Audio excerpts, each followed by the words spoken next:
Okay, we got 3 questions already to start the show off that we're bringing from TikTok. Welcome to Car Shopping Q&A. My name is Deshone the Auto Advisor. If this is your first time on a live with me, I want you to type the number 1. Welcome to all the first-time people. We do these lives all the time. I see we got Tyler Mom. I see we got Juan Bustos. We got Equus. We're going to get to your question first. We got Lulu just checked in. Shout out to the people checking in on TikTok. And I want you to come in and just focus for a couple minutes. Welcome to the first-time people. Thor Dad, Dorothy, welcome. Everybody who's typing the 1, welcome to the show. My mission is I hold myself accountable to, if you listen to me, my goal is for you to know that you have saved thousands of dollars every car you buy. That is the goal, to know. I don't want you to wonder, because what most people do when they buy a car, they hope they did okay. That's the strategy. They leave the dealership. Hey, you think should we have tried to get them down a little bit more? Nah, I think we did okay. You think we got enough for our trade-in? It's a hope. And 99 times out of 100, they didn't get the good price. They didn't. So what I want you to do, and what you're going to be able to do as you tap into what we're talking about, is guarantee every single car you buy, you pay less than everyone else. And there was no way you could have gotten it for a lower price anywhere around you. If you're in New York, I want you to know there was no dealer in New York, Pennsylvania, Connecticut that I could have bought this car from that would have sold it to me for less. Okay. And we do this so easily because we do this from home and we use the internet to make this happen. So, all right, so we got our first couple questions. I do want you to know this whole live stream is sponsored by my new digital book. It's called Cars from Home, 7 Steps to Saving Time, Money, and Avoiding Dealerships. You can get a copy of this. If you don't want to remember any of what we're about to talk about, you might be like, Sean, 30 minutes from now, you're like, this was great. I don't want to remember any of this. You get the blueprint. It's normally $97, but for 30 minutes, you can get your copy for 75% off. Go into my TikTok bio or my Instagram bio, and you'll get your copy instantly. It'll be in your inbox, 75% off, which is $24, and you'll have everything we're going to talk about and more, because there's strategies that we're just not going to have time to go over today. But if you want the whole blueprint, it's there. On YouTube and Facebook, we have a comment pinned for you guys so you can get your 75% off. Let's get the show on the road, Dolan. So Equus from TikTok asks, how do you deal with those who only want to communicate by phone? Okay, so there's dealers that are not going to come off that. That's why it's important for you to have multiple options. This is so important. The key to overpaying is dealing with 1 or 2 dealers, because what they want you to do is they want you going into the dealers. You lose all your leverage. Leverage is what allows you to get better deals. The more leverage you have, the better deal you can get. Leverage is things like, I don't need a car today. I can buy a car today, but I could also wait until the end of next month. That's leverage. You're not desperate. When you give off desperate vibes, you're losing your leverage. Oh, I need a car today.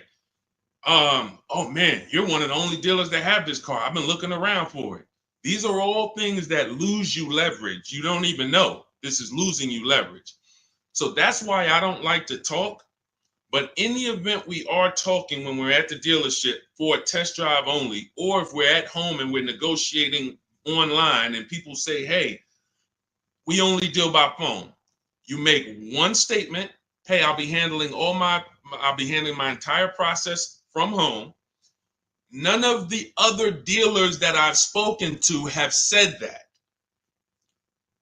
Are you open to dealing online, or should I remove you from my list? Let me say that again. None of the other dealers I'm speaking to have said that. Are you open to working with me online, or should I remove you from my list? See how powerful that is? That's one of the scripts in my book. Everything we do is scripts, email scripts. But it's important that everything you do when you're dealing with a dealer end with a question. And I'm going to tell you why. We have something we call the 25 to 5. What's up, Jason? Good to see you. Jeffrey, good to see a lot of people checking in on TikTok. Good to see y'all. Everything you do must portray to the dealers, I'm not one of these other people that you've convinced you're the only game in town. Once they can convince you they're the only one with the car, they're the only one that has the sale, they're the only one that they got you. So everything we do is to show them, we know that no matter how much I like that blue Genesis GB70, there's probably 100 Genesis dealers in the United States, and there's probably 25 within 200 miles of me. And I'm talking to them too. They're in my inbox too. So don't worry if you're like, yo, how do we call? Yo, no, you don't do all of this by talking. You don't want to be doing all of this by talking. You want to be doing this by email. We go direct to the dealer site. Now, let's preface, let me make this clear. This is for new car buyers, anyone who's buying a new car. I want you to type me, or leasing. This is what you use. This is what you use. It's a different strategy when we're shopping for pre-owned cars, because we're going on marketplaces. I'm about to shop for a pre-owned car for my dad, and I'm going to show you how easy it is. Document the whole process, how easy it is to get a below market deal on what he wants based on shopping on marketplaces. But when we are dealing with dealers and we're leasing or we're getting a new car, we are reaching out to 25 dealers online. We go right on their website, send them what we want. This is what I'm looking for. This is what I'm looking for. This is what I'm looking for. Copy and paste. Now we have 25 dealers that are, start the competition, y'all. Start the competition. This is how you win, because now who's ever been at a dealer and they're like, well, hey, I'm sorry, I don't have the black one that you want. Good to see you, Kim Burnett, checking in. Jamie, good to see you. Who's been at a dealership and you're like, hey, do y'all have a black one that has the big seats inside? That's what I want. Like, you tell them what you want and they're like, we don't have that. We might be able to get it. Who's heard that before? Who's heard that? Type me if you've heard that. Yeah, and then right, Dorothy, she's like, then they have you sitting for hours. Right, they're trying to find this other replacement vehicle. Wait, do you like this one? What about this one? No, I really wanted the black, and my second choice was the gray. You don't have that either. When you're at home and you're communicating by email with 25 dealers, you give yourself the best shot to have your car. Because now you're not shopping out of 2 dealers' inventory, 1 dealer's inventory. You're shopping out of that 25. So the reason why my strategy in my book is called the 25 to 5, because when we connect with 25 dealers online, we know we're going to get 5 to 7 quotes. And that's the goal. I'm going to cast this wide net. I'm going to get 25 quotes. Now I realize, like Equa said, you're going to get the normal things that you should be using to eliminate dealers. Hey, we only deal by phone. Hey, when can you come in? Hey, we don't provide quotes online. Perfect. None of your competition, none of the other dealers I'm speaking with have said this. Should I remove? Are you open to dealing online, or should I remove you from my list? No one wants to be removed from a list. And here's why every script we have that we use, and I probably in my book, I probably have 20 different scripts based on what they're going to say. And the reason why everyone ends with a question is this. These dealerships have managers that every time they come in to look at what we're a lead, put it like this, anyone in sales knows what that term is, lead, we become a lead. Leads cost money. So when that manager comes to the salesperson and says, hey, why haven't you contacted Marco Sanchez? He said he was looking online. He gave you everything you needed. What's going on? Why haven't you contacted this woman, Shanice Johnson? What's happening? I see she asked you if you were willing to deal online. You just stopped communicating. Now they're the blame. That's the whole thing. So once you know how to, in each script with a question, throw it back to them. First thing we're doing when we're talking to all of these dealers online by email is, do you even have a vehicle I want? See, a lot of times you guys go wrong. You're reaching out to the dealership. Hey, can I get a quote on this vehicle? You're going wrong there. And I'm going to tell you why. As someone who I've floored hundreds and hundreds of leads, being in Mercedes, being in General Motors, I was the one looking at that. You're not giving them what they need. So what we need to do right from the start is, before I even ask you for a quote, before I even tell you anything, do you have a car that matches my interests? That's step one. So once we find out, okay, they have a car. See, because what you're going to find when we connect with 25 online, maybe 10 of them don't even have a car. That's great. 15 do. Out of 15, now let's go to the next step. Request my quote. And the next issue, I see, shout out to the sharers. Everyone who's hitting the share button, we appreciate you. Everyone who, I always want to shout out the sharers. People who send this video to people, hey, yo, you got to watch this. This is because we don't play games over here. So shout out to the sharers. We can't do this without you. Hit the arrow, hit the paper plane. It matters. We appreciate you. So what we're not doing now that we need to is give the dealer what they need to give us a quote. That's partially the problem. We don't realize, again, this is not for used cars. This is strictly my new car buying strategy. This is the same strategy that all of these people I show you in the broadcast have used to get these below market prices. When y'all hear these prices and y'all be like, oh, this is not what I'm paying. I got that same car. I didn't get $15,000 off, $8,000 off, $20,000 off. These are the same tactics that they use. It's a competition. You have to give dealers certain things or they can't give you a quote. You got to give them your zip code. They got to factor in the tax. We need to know what kind of vehicles do you have in the household. That's conquest rebates, loyalty rebates. We need to know what you do for a living. See if you qualify for any incentives there. There's certain things, what credit tier should we assume? So when we say, the reason why I created these templates that you'll have, literally, you get your copy of Cars from Home, it's 5-star rated. You'll have all the templates. But like I said, if you're like, Deshone, I'm writing down everything. I'm going to remember all of this. God bless you. God bless you. I'm going to give you the game. For those of you who don't want to remember it, get your copy of Cars from Home in my TikTok bio, my Instagram bio, the YouTube comments, or the Facebook floating link there. And you get it for 75% off for 30 minutes. You won't pay the $97 price, as long as you get there before 30 minutes. So the reason we have these templates set up is because I need you to be able to simply copy and paste and send them out to multiple dealers. You're sending the dealers the same thing. You're not changing. You're sending every dealer the same thing. So now every dealer has the exact same information and they can actually compete. And those who, remember this, there's an 80% that I need you guys to know about. The 80, some of you have heard of the 80-20 rule. 8 out of 10 dealers are overpriced. Doesn't matter how much you negotiate with them. Their lowest price is going to be a lot higher than their competition. When you hear somebody say, hey, Mr. Haywood, we appreciate you, but this is my best price. I can't get the manager to go any lower than that. Who's heard that? Who's heard that? Who's been in a dealer and they just like, listen, you beat me down. This is the best price. I can't get any. You basically still in the car, right? God's anointed. When you heard that, Cheryl, you heard it. Okay, so now, definitely heard that before, right? They're not necessarily lying. What you have to know from this particular point on in your life is that is only your best price.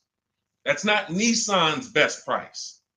People will say, hey, I went to Nissan, man, those cars are high. No, I went to Nissan of Bay Ridge, got a price from them. It was high. One Nissan dealer, these are all independently owned franchises competing. They report at the end of the month who sold the most cars. They get awards for that. Best in class, best in the region. They're competitors. This is the secret to you saving more money than you've ever saved without even trying. Putting the competitors against each other is how you save the money. And once they have somebody who they know is making them compete against their competitors, you're going to pay less than everyone else. It's not even a game. The person in that dealer, if they're at a dealership and they're what we call, I want y'all to remember this, type it if you know, the 80%. Everybody who's getting this point, I want you to type 80% into the chat.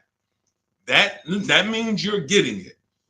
80% of dealers, no matter how good of a negotiator you are, they're never going to give you the price that their competition could give you. They're never going to do it. Look, Kimberly got a Maserati not too long ago. It was a $91,000 car. They took off $20,000. The dealer that won her bid was a 20% dealer. See, we got the 80% dealers that don't want to compete. They're going to make sure, yeah, I'll take off $4,000, but I'll leave myself another $3,000. I'll take off $6,000, but I'm not going to give you the $2,000 rebate that you don't know about. Yeah, I'll take off $2,000, but you're not going to know that I'm sitting on another $5,000. I'm not giving that up. That's the 80%. They're not going to give it up. But when you sit at home, you do look like Kimberly did, save 20 grand, like Sean did, got 20 grand off his F-150.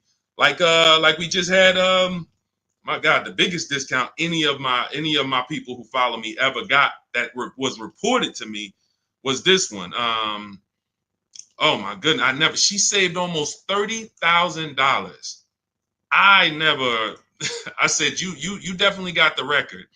Now again, it's different for every car. We never know where the bottom is. This is Milligan. She got it. It was a $79,000 vehicle. She got it for $51,000. Now, in that was $20,000. It was a $20,000 plus discount, a $7,500 rebate. She found a dealer. That's the 20%. That's why we cannot go and look for the 20%. We can't walk in and hope, I wonder if I'm in a 20% dealer. You don't know. The only way you know is you sit at home, you make these dealers compete against each other, and then you see the best ones. Wow, you're a whole lot less. You're the 20%. All of them was trying to overcharge me. That's the key. That is the key. All right. Great question, Equus. All right, let's pull up the next one. I know we got a lot more. I just wanted to go deep on that. Feel sorry for you for buying that Maserati. She leased it, so she's enjoying it. You know, you can say whatever you want to say, but you know, people enjoy it. And what we do, quite honestly, is we take the steps to make sure that the vehicles we are looking at have great public data. That's one of the steps. And step 4 of my book is called Shopping, Not Buying. We actually take these steps to check these vehicles and check the data, check the initial quality, check the reliability. So, you know, she's enjoying her Maserati. Trust me, every day she's enjoying it. All right, go ahead, Dolan. Okay, KLK, good to see you. 2023 Camry XSE under 30,000 miles. What's a good price? We only know by competing. Now let's talk used, because this is a used question. Now let me tell you this. This is very important about recent year used car shopping. This is very, very important. Those of you who you're like, Deshaun, I want a used car, but I only want one that's like 1 year old, maybe 2. 2 problems that you need to think of that we need to take seriously. Dealers only get used cars by buying them from auction, buying them after people lease them, or buying them from their customers or who trade them. Those are the only 3 ways dealers get pre-owned cars. What do you think the odds are that they're getting a 1 year or 2 year old pre-owned car? Unless there was a 2-year lease, they're not going to see a lot of them. Unless they bought unless someone bought the car and said, all right, I don't like it, and came and traded it in 2 years, they're not going to get a lot of them. Problem with that is we don't have pricing to compare it to. See, when we're shopping for a pre-owned car, I'm about to shop for a 2021 Ford Explorer for my father. That's his first choice. I know I have hundreds of vehicles to compare, assess the market, see what the low side of the market is first. When we go in these marketplaces, we need to see what the low side of the market is, where the high side is, and we're targeting the low side. But when we don't have enough vehicles to do that, this is a dangerous zone. Now, let me tell you what could happen.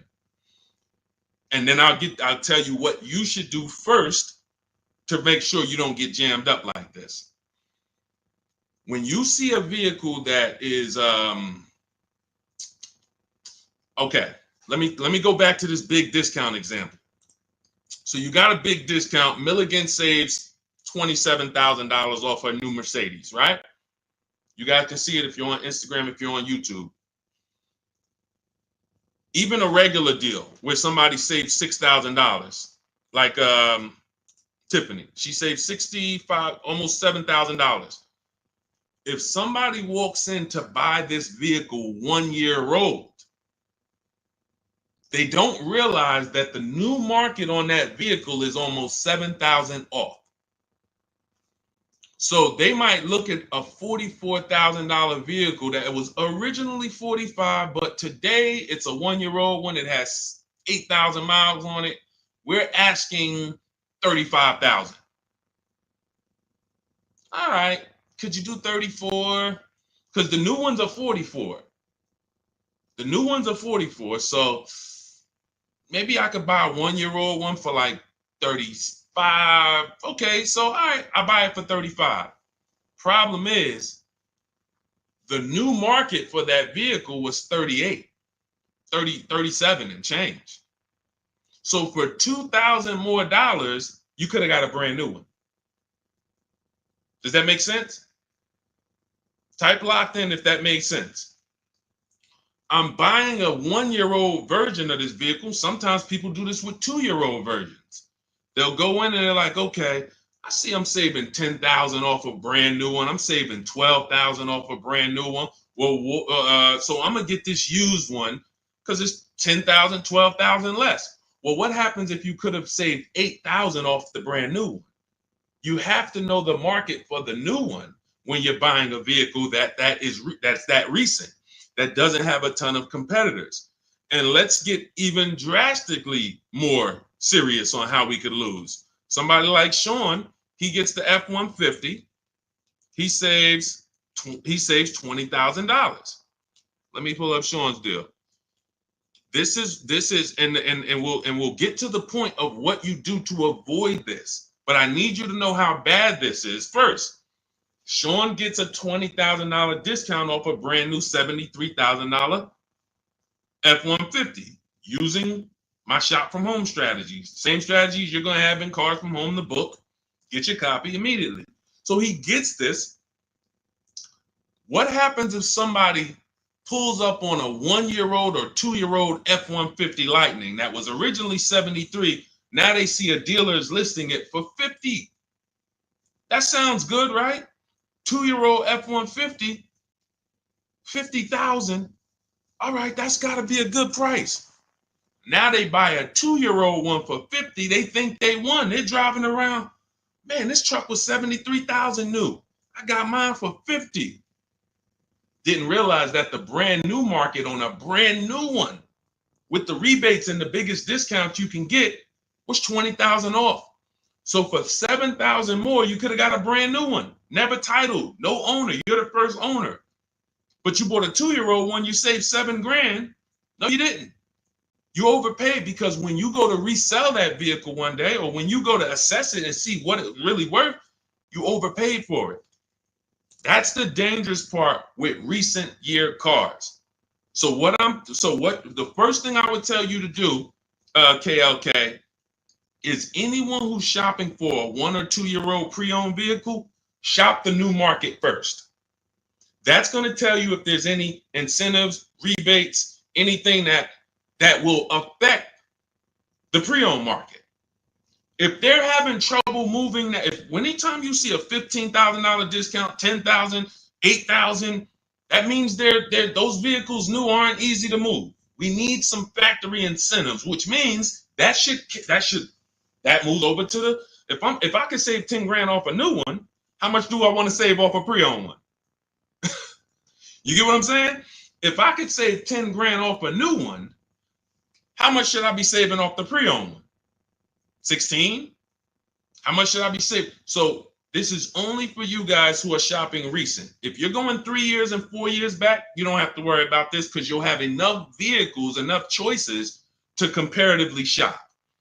But those of you who are shopping 1 or 2 year old, you must shop the new market first. let that be the indicator of how much discount I should be getting off of a 1 or 2 year old.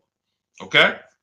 All of the strategies for shopping new, pre-owned, leases, all in my book, step by step. It's called Cars from Home, 7 Steps of Saving Time, Money, and Avoiding Dealership.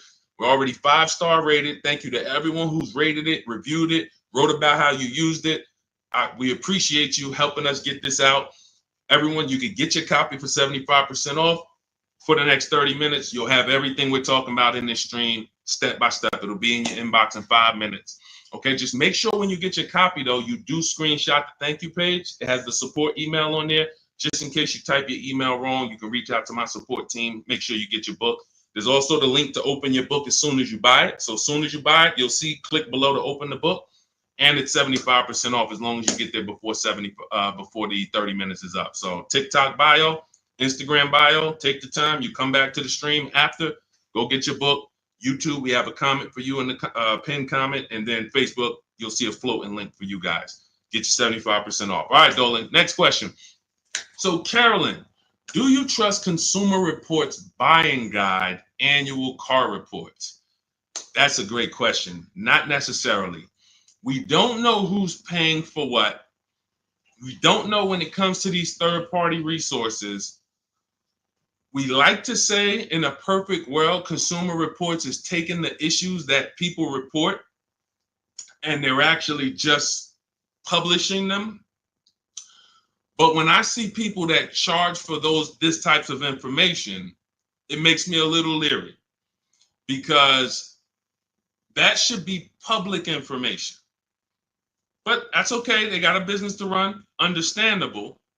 But unless it is direct from the all right, let's say 100,000 people buy a Honda Civic today. I mean, this year. Anyone who has an issue, it should be reported. Consumer Reports should know about it. So if you're driving a Honda Civic and you see a strange light come on, you should be able to know that 10,000 other owners reported that same strange light. This is not usually how it works. So what I do, Carolyn, is I have a process. This is in step 4 of my process. We call this shopping, not buying.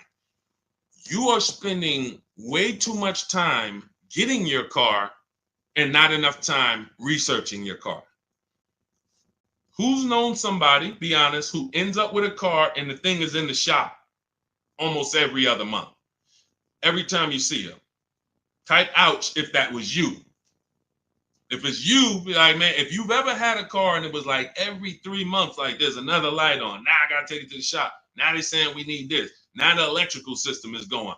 All of this, just if that's you, type ouch. If you know somebody like that, just type me. So these are the steps we take. And I appreciate the people being honest. That's how we unlearn here. Look, I'm the bad news first person, y'all. If y'all don't know that about me by now, if this is your first stream with me, you definitely don't know that. I'm bad news first because I'm not meeting you in a place where you're like, if I ask you what's your shopping strategy, you're not going to give me a shopping strategy. Honestly, as an ex-car salesman, that impresses me. That guarantees you pay less than everyone and avoid problem cars. So I'm always meeting people in a bad place. And I got to tell you how much these mistakes are costing you. Thousands of dollars. And they were avoidable. That's the biggest thing. They were avoidable mistakes. So when we use this step 4, it's called shopping, not buying. We type in the exact year, make, and model into Google, and we want, there's 3 different categories that we're looking at. And Carolyn, this takes us literally 5 to 8 minutes to prevent us from having cars that everyone else knew was a nightmare car, but we didn't. We go in, let's say we're looking at a 2017 Hyundai Sonata. 3 categories you got to keep in mind. Initial quality, that tells us everything we need to know about the car in the first 3 months. What are owners saying about the car in the first 3 months? Reliability. What are owners saying about the car the first 3 years? Longevity. What are the experts that study engines and transmission? What are they saying about the car in the long run? Those are the three categories that you guys burn into your head. If you have my book, you don't need to burn them. Initial quality, reliability, longevity. These are three totally different data points. So we go in, we type in 2017 Hyundai Sonata initial quality. That'll tell us when it was new, what were they saying about it? Were they saying it was an electric problem? Were they saying this car has less than normal quality? Okay, and we just skim Google. That's it. Skim those first couple articles. You don't even need to go to the second page. Do not go to any dealership or brand sponsored site. So if you're looking at a 2017 Hyundai Sonata and you like, don't go to Hyundai of Westmount, see their little blog article they wrote about it. No, you want third party independent people, skim it. Then we type in 2017 Hyundai Sonata reliability. Skim the articles. Any red flags? Any red flags? Then, if you're buying a pre-owned car, those of you who are leasing, you don't need to do this. But if those of you who are buying a new car or buying a pre-owned version, you want to type in 2017 Hyundai Sonata longevity. 8 minutes. 8 minutes. To prevent. I've had people that's like, man, Deshone, once you told me about that quality search, the vehicle I was looking at, I had to eliminate it because they were saying it has electrical problems that year. That particular year, because sometimes the 2019 has electrical problem, the 2020 is fine. That means the manufacturer took the steps, saw the reports, saw that the reliability was lower than normal, people were reporting it, and then the following year they corrected it. Who's heard never buy a car the first year it comes out, or never buy a car when it has a new engine, or a new electrical system, or a new transmission? This is what happens. So that's why each year is important. But this is how these little things, see, because some people look and be like, Deshone, how long does it take you to get these deals? How long does it take all of these people to get these deals? When you're good, 90 minutes. Your first time, it'll take you about 2.5, 3 hours. By the time, before one visit to the dealership, by the time it would take you to get in a dealership, get in your car, go drive to a dealership, have them, hey, I'm here to see Charlie. Go get Charlie, pull up a car. Hey, yeah, they got to pick it out. No, Charlie, you got a white one? Now, next thing you know, by the time you did that, the total time, we already talking to 25 dealers. We already seeing the whole used car market. You at one dealer. They're at one dealer. It's leverage. So once you get good, you'll be able to get deals in 90 minutes. Now, I don't suggest you do your research in 90 minutes. I suggest when you are test driving cars and you're deciding what you want, don't rush that. Don't rush that. People call me, people DM me, Deshone, I got a car, I had it 6 months, I'm trying to replace it. You're about to lose a ton of money.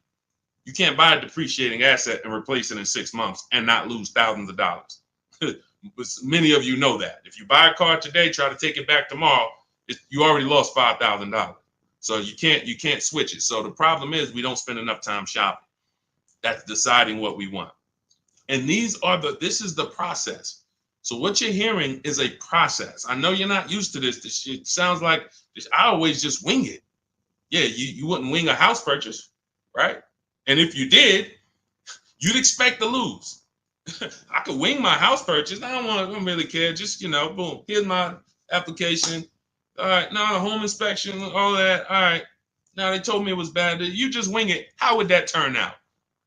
But the second most expensive purchase of our lives, most people out there winging it. So when you come over to this world, you no longer are winging it. You're following a predictable process of making sure I'm paying less than everyone and making sure I get quality vehicles. Okay, so no, Carolyn, I'm not going to say I don't trust Consumer Report, but I would certainly add to my research and do those three searches that I just talked about: initial quality, reliability, longevity. Any car we buy, we're going to do that to make sure that we're not getting a bad car.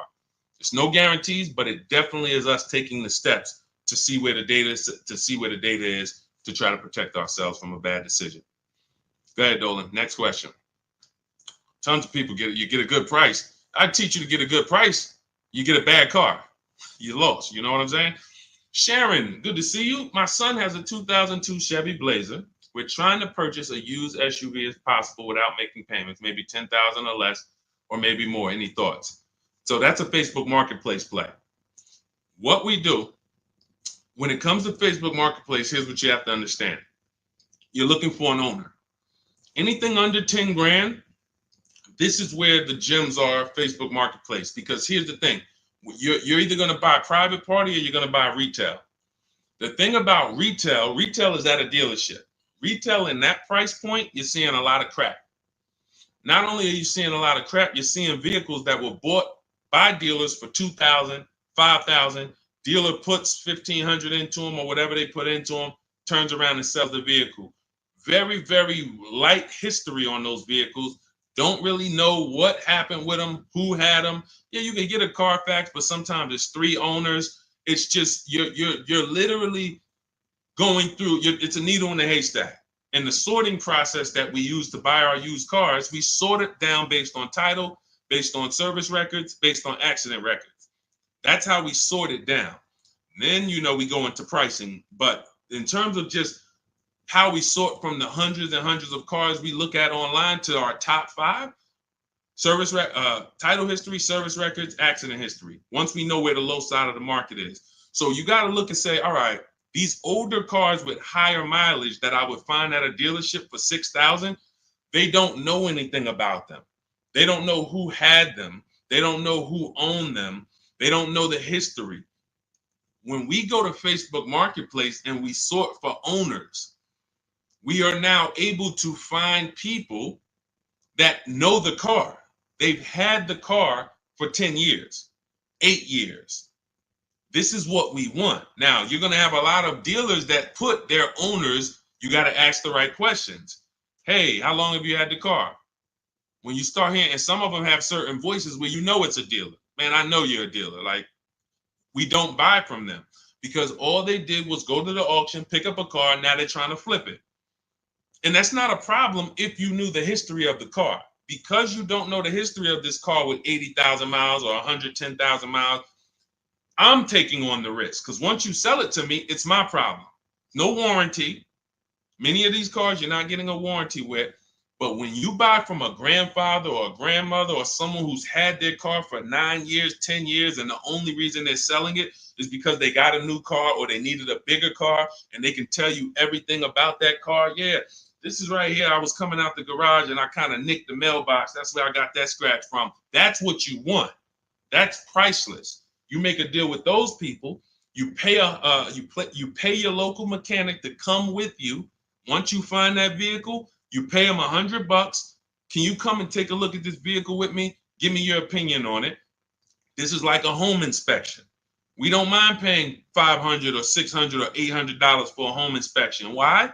Because it protects us. It protects us from bad decisions, which lose us more money. So when we pay a company like yourmechanic.com, or if we have a local mechanic, some of you know I preach, you must have a local mechanic. You actually pay them, come here, take a look. Now you got out of Dodge $5,000, $7,000. You got a car that you know you could drive for the next 3-4 years. You know the history of it. It was taken care of. You looked at the Carfax. You validated that everything the owner told you was official. This is priceless. That's how I would be shopping if I had less than $10,000 to spend. That's what I would be shopping for all day long. Private party owner. All right. So, yeah. Let's go, Dorothy. Good to see you. No. You're not getting anything good for under 10,000. You're not getting anything good for under 10,000. See, some people will put their projections on you. Hang on 1 second. 1 second. Some people will put their projections on you. And we don't do that.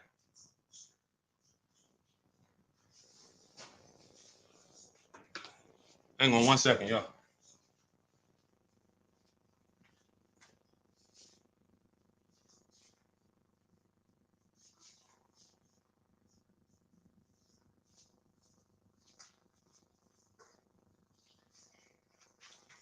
All right, perfect.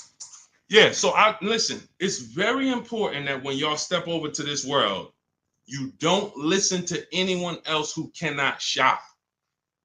It is extremely important. We are in our own bubble over here.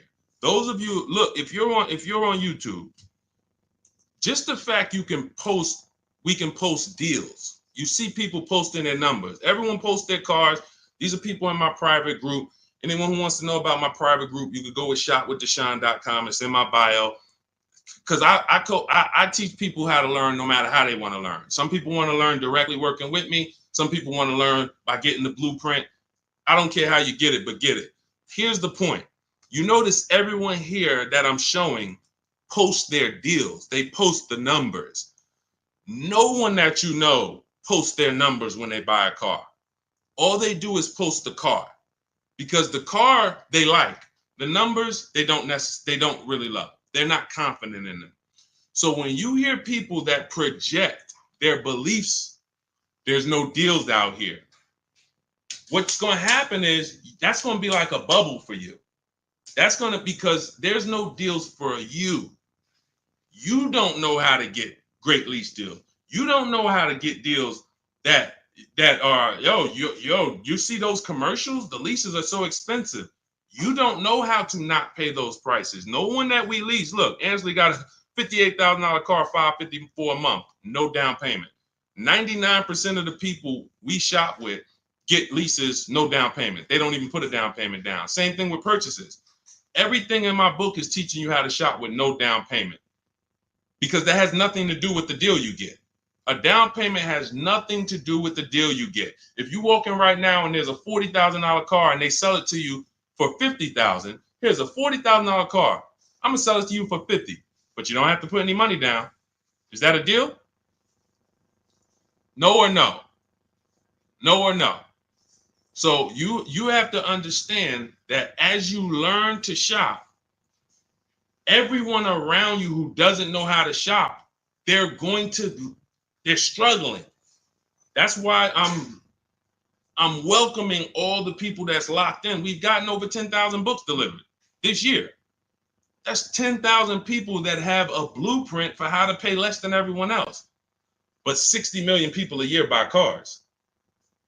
So we realize. So what I want you to understand is, anytime you're moving with these cars, you're going to see just blood around you. You're going to see people who, my God, I can't believe this. They would never show you their contracts. Look at your car. Oh, I see you got a new car. Hey, how much you paying for that? And listen, I don't want to talk about that. They don't want to talk about that. You have to be aware that that's what the world is doing. But that ain't what we're doing. That's why I show you dozens and dozens of people. Every page you visit, whether it's my book page, shop from home page, we got videos, other people trying to tell y'all, hey, come over to our world. Because that world over there that's a tough world to be in. Y'all, so stay away from people who try to project their beliefs on you. They struggle. All right, let's go. All right, go ahead. Next question, Dolan. Okay, Dorothy, why do they run your credit with all these banks? Well, first of all, you let them. So you got to understand, you're letting them. We use something called the bank bidding war. So the best thing for you to understand, Dorothy, is what the banks allow and how they allow you to shop rates.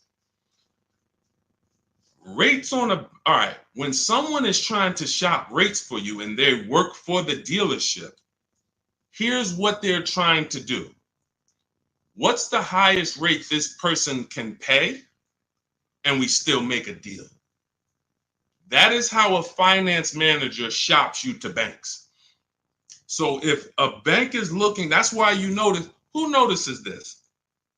If you ever are talking to a car dealership and they give you a quote, which is why we never get quotes in dealerships ever under any circumstances, when they give you a quote, when you ask them, well, what's the rate you're using for that? What do they say? They start backpedaling. Oh, well, we don't really know, we're assuming like, maybe 6.9, you know what I'm saying? It's not like, okay, no, we're using 7.9 for the quote.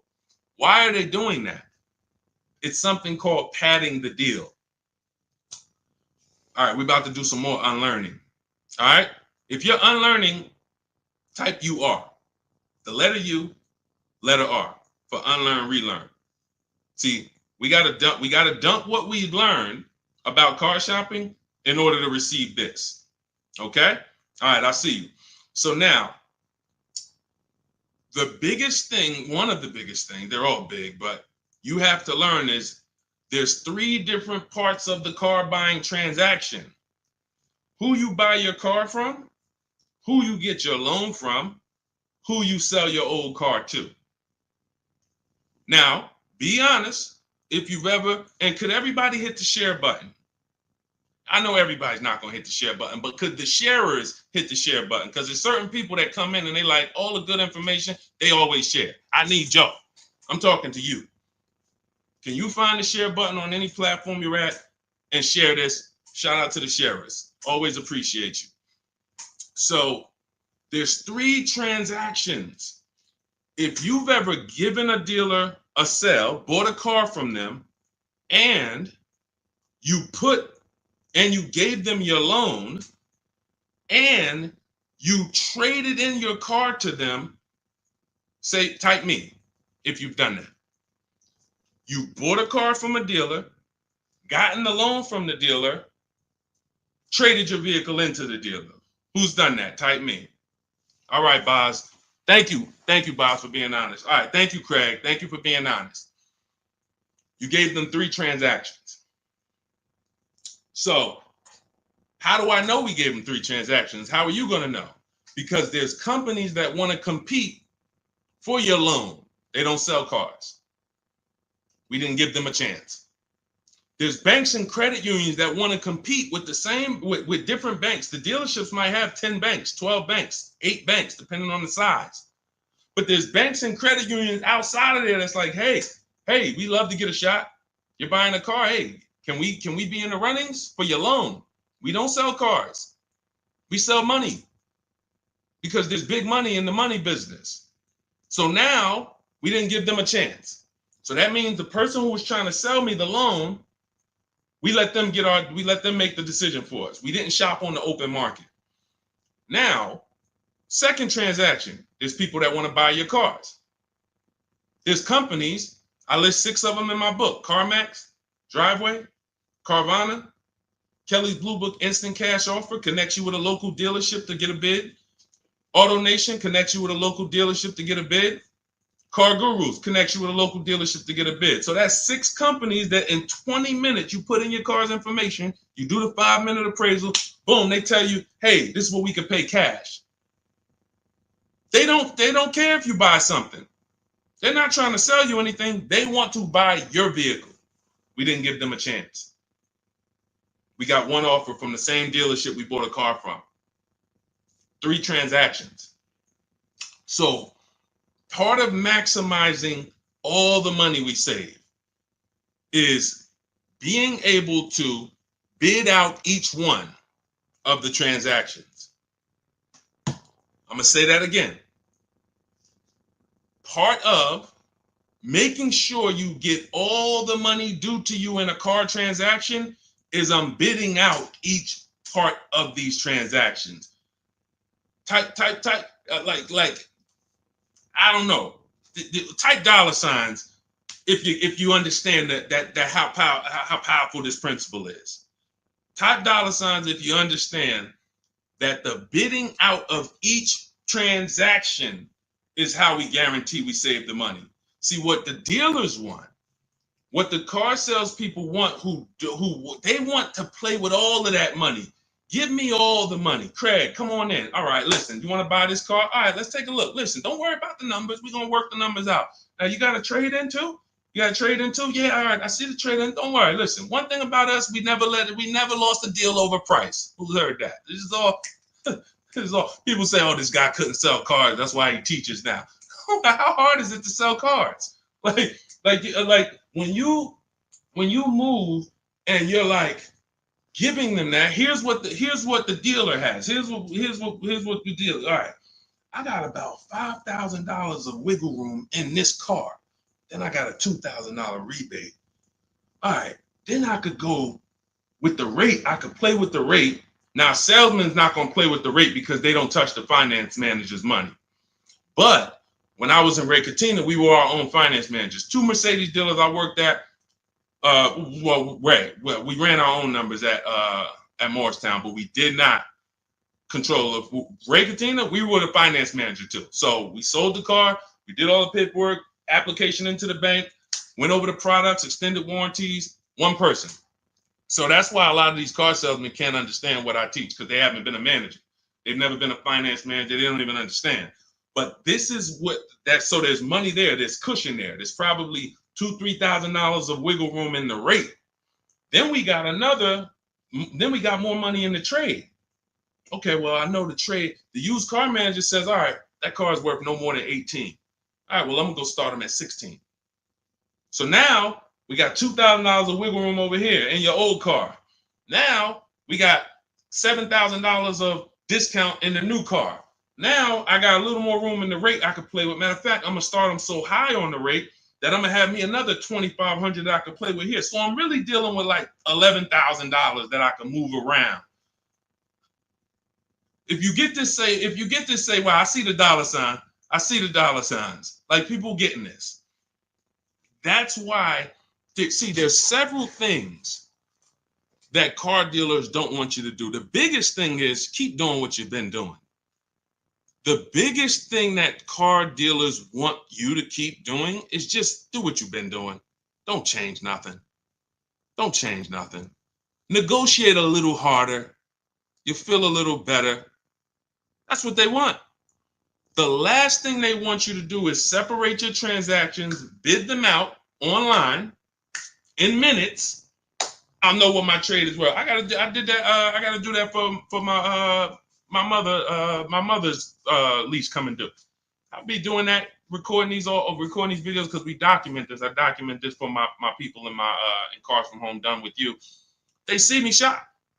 They're shopping with me, because I need cars too. That's the beautiful thing about what I do. I need cars, so it's like every time I buy a car, I just document it. People who follow me, people who work with me personally, just follow the same steps, get the same result. It's not rocket science.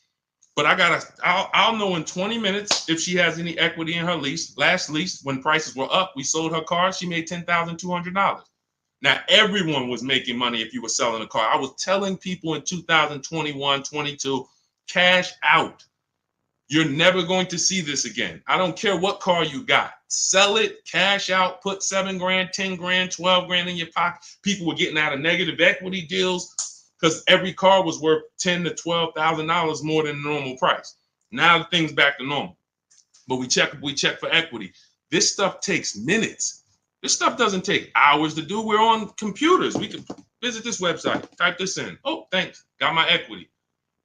That's what dealers don't want you doing. Separating your transactions, bidding them out online, letting multiple people compete for your business.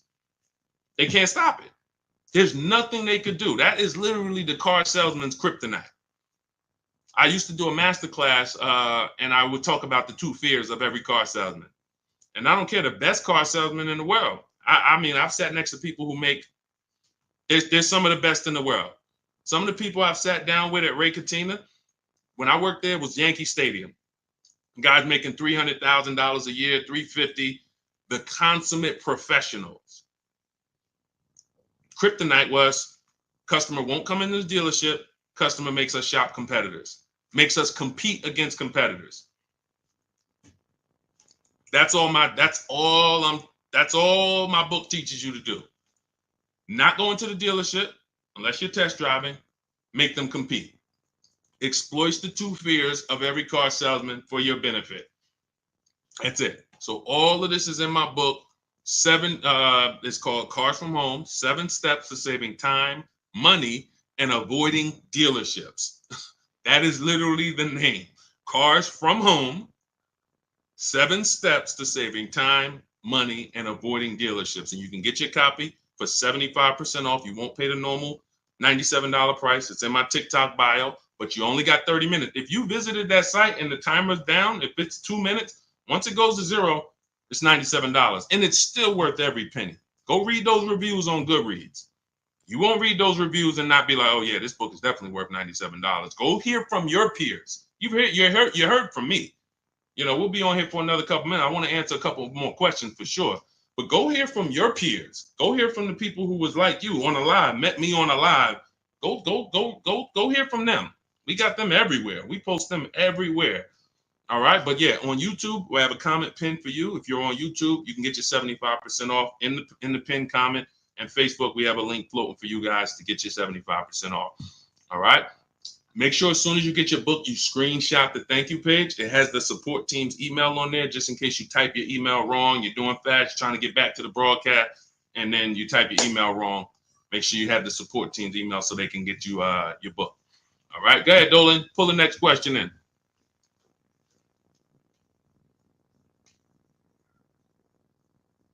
Hang on 1 second.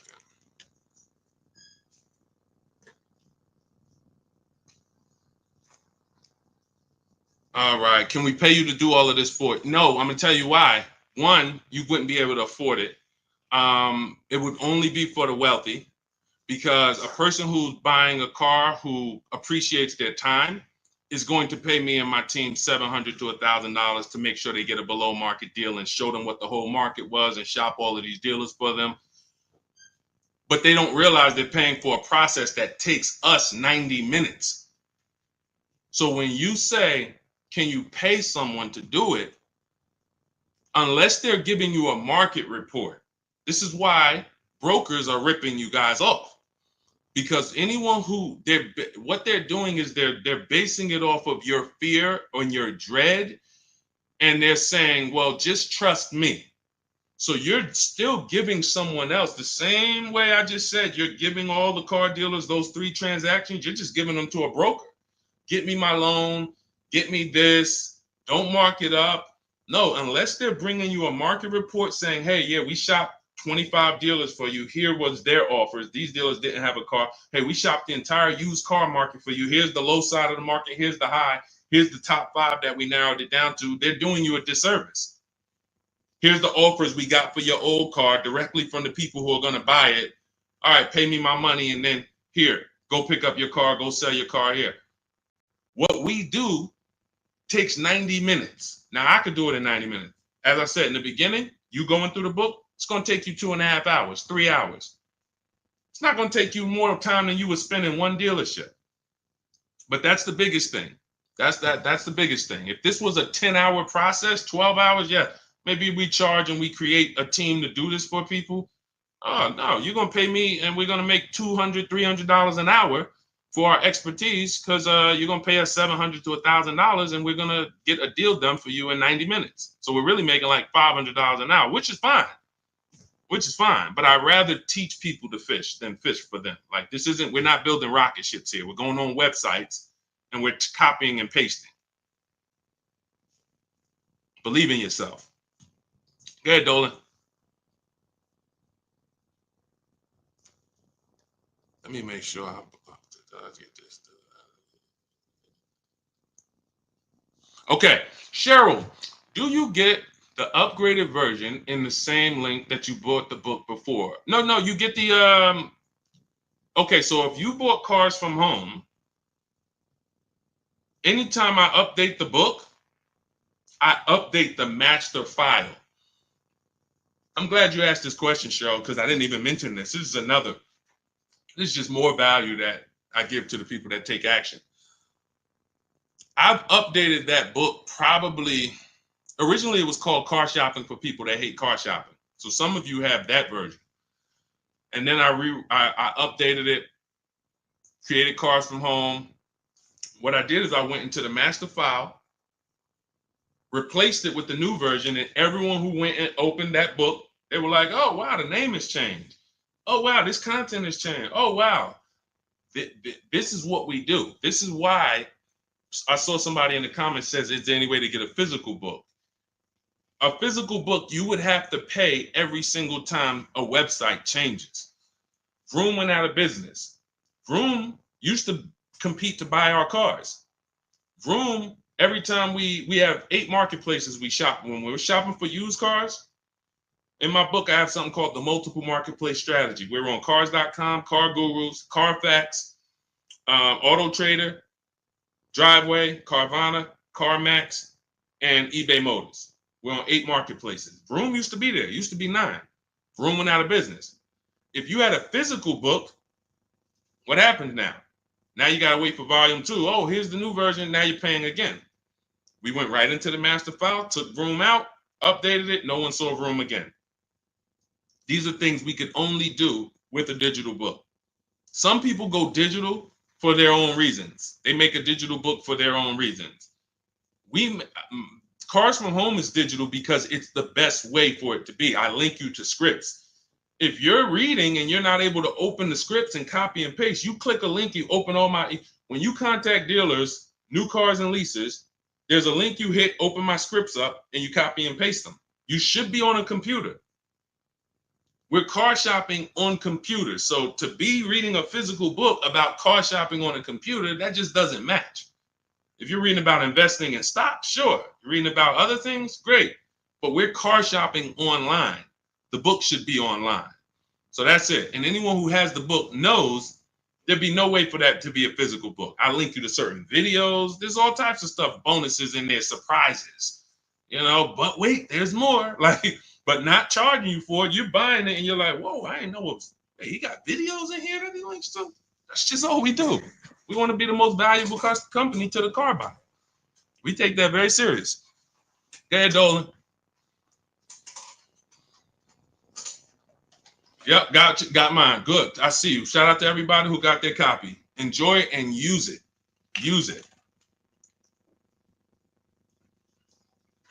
What's up, Gladys? I need your help for my 24-year-old daughter that needs an affordable used car for work commute. We are in Raleigh, North Carolina. Max is $5,000. What I want you to do, Gladys, I want you to go to the YouTube or the Facebook replay. If you're on Facebook, I want you to watch this broadcast, but I need you to go about 20 minutes back, 30 minutes back. We had a woman on here who asked a similar question. Her budget was $10,000 max, and we went over a whole strategy for her. I want you to watch that, use that exact same strategy that we gave to her, okay? Because I don't want to just go over that. We went too into detail for me to just repeat it and go through all the things because some people heard it. Jeff Bees, he said, where do I locate the link? The link is in my TikTok bio. Click that picture of me. Same thing on Instagram. Click the picture of me. That's going to take you. You'll see a website there. And in that website is a link to activate the 75% off. You'll see 75% off new book, 30 minutes only. Go there, get your book, come back to the broadcast. Okay? And then on YouTube, we have the comment and check the comments for your link. And then on Facebook, we have a comment floating for you guys, a link floating for you guys. So get in where you fit in. Okay, Anna, I went to the dealership and they wanted to sell me a car for $40,000. The price was $25,000. They were charging 11.99% interest. Should be $480 monthly, but paper said $580. What to do? A couple things. You're mixing transactions. You're buying a car from them and you're giving them your loan. So when you allow them to do that, now they're able to move money around and manipulate the money. And all they're doing is hoping you negotiate. That's really what they're hoping. Hey, come on, negotiate. Don't just walk out. Give us a chance. We have all this money we're playing with, and we're hoping that you just try to negotiate with us. What they're hoping you don't do is to shop the competition. You need to find out who has the same car, because there are tons of dealers with the exact same car, and you need to get a price from them. Now, once you have the price from them, we use something called the bank bidding war, where once we have our best price on the car, now we're letting tons of banks and credit unions run our credit. Oh, Deshone, ain't that gonna mess our credit up? No, it is not. If you Google rate shopping, Experian, which is a credit bureau, they have an entire blog post where they teach you how you can rate shop within a certain period of time. You can have multiple banks and credit unions run your credit with a hard pull, and at the end of that rate shopping window, it's going to affect your credit like one hard pull. So if one hard pull would have dropped your credit score 10 points, 20 hard pulls in that wait window period will drop your credit score the same 10 points. This is how you rate shop, because many of you are overpaying, not just for the cars you're buying, for the loans you're getting. If you sign 11.99%, because some people wouldn't have asked questions, they would have signed the deal and just said, oh, I guess this was it. This is it. Hey, man, y'all got me. No money down. I did all right. And they would have not realized that you actually could have gotten 8.99. From 11.99 to 8.99 is literally, depending on the loan, $40,000 loan, that could be $2,000. So we're not taking rate shopping as seriously as we're taking car shopping. So what I'm doing it from you, Anna, is I'm making sure I find every duplicate car out there, like the one that you're looking at, and I'm calling before I go. Because you also could have run into a dealership that listed one price online. Who's had this happen before? You see one price online, you get to the dealership, and they're like, okay, but we got a $2,000 prep fee. We got this this maintenance plan is mandatory. We added low jack in here, and then we have an internet fee that you have to pay that, or we can't do business. So you're like, wait, how the heck was the car 25? Who's had that happen? The car said 25. Now the bottom line is this, not just from the rate. So I made a video about that. It was about Atlantic Chevy. They had a vehicle on there that I called them, and they let me know they had no intention to sell the car to me at the price that was online. They were hoping, knowing, not even hoping, they know we're going to get so many people coming to this dealership from this price. We're going to sell some sucker who won't negotiate with us and who'll just be like, all right, man, I'm here already. Let me just get it over with. How much more is it? All right, what's the payment? You lost, bro. They just banged you over the head. They just extorted you, literally, and you signed a deal. So what we do is we find the similar cars. We always verify before we leave. You must verify fees before you go, because the gimmick is the bait and switch. What you're trying to decide, when we narrow this thing down, let me give you a real example here. You're narrowing your cars down. When I was narrowing my cars, I bought this white Infiniti truck 2 years ago. It was a 2020 at the time. It was 3 years old. I narrowed it down to my top 4. I realized that the prices online may not be the price that they want. The price online may be the gimmick price. So if I narrowed it down to my top 4, but I don't verify that there's only these 3 fees, pay attention. For those of you who have my book, who just got your book, you won't even have to worry about this. The price online should only come with 3 fees: tax, documentation fee, motor vehicles. That is it. Tax, motor vehicle, documentation fee. How do I know every single other fee is a scam? Because I've worked at several dealerships in 14 years, and not one of them had any fees other than those 3. So when we hear prep fee, internet fee, marketing fee, dealer this fee, motor vehicle fee is your license plate, your title, and your registration. Somebody said, what's motor vehicle fee? DMV fees. Yep, DMV, exactly. That's it. So anyone who's an honest dealer, when you call them and say, hey, I see the price online here, I just want to verify, what fees do you charge other than what I'm seeing here? Hey, tax, title, and documentation. Perfect. You're still in the running. Once they tell you, oh, well, we got to, if you read the fine print, you see we charge everyone $1,800, but what we do is we add a warranty in-house. Okay, no problem. That's okay. Let me make a note of that, because that doesn't eliminate them.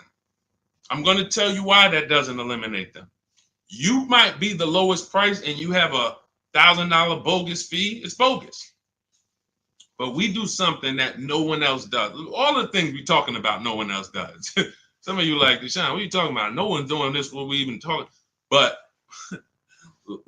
when I started looking at how people buy used cars, I said there's one important thing that no one is doing. Type a letter U if you bought a used car in the past. I'm going to tell you guys we're getting ready to drop a bombshell, right? And some of you who have the book, you already know this. We're getting ready to drop something real big on this. See, if you've ever bought a used car, okay, I see you, Boz. I see you, Ian. Anyone who's ever bought a used car, see, the reason why I have to have you volunteer your information, because you're the one who's like, Deshone, I know you're about to tell me that I lost some money and I'm willing to take it because we ain't going to do it no more. So I appreciate you.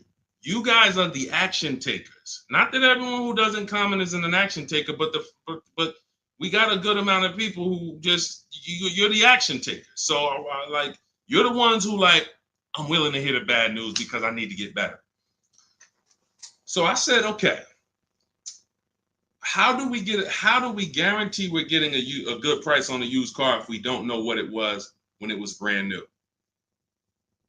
Let me give you a real example of this. We're going back to our scenario. We narrowed this down. I narrowed my Infinity trucks down to my top 4 choices. All of them were in a similar price range.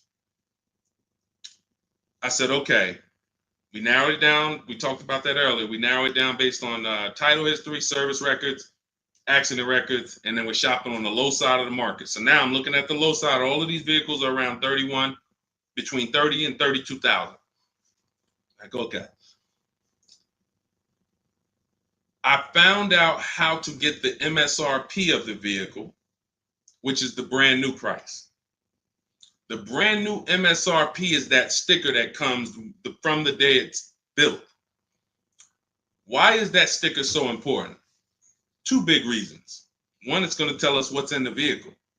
It'd be nice to know this vehicle has the cold weather package, right? Wouldn't it be nice to know this vehicle has a panoramic sunroof? Wouldn't it be nice to know this vehicle has, lane keeping assist and, cross rear traffic alerts? Can't see those things always, right? So it's nice to know, okay, wow, that vehicle has some features I didn't even see.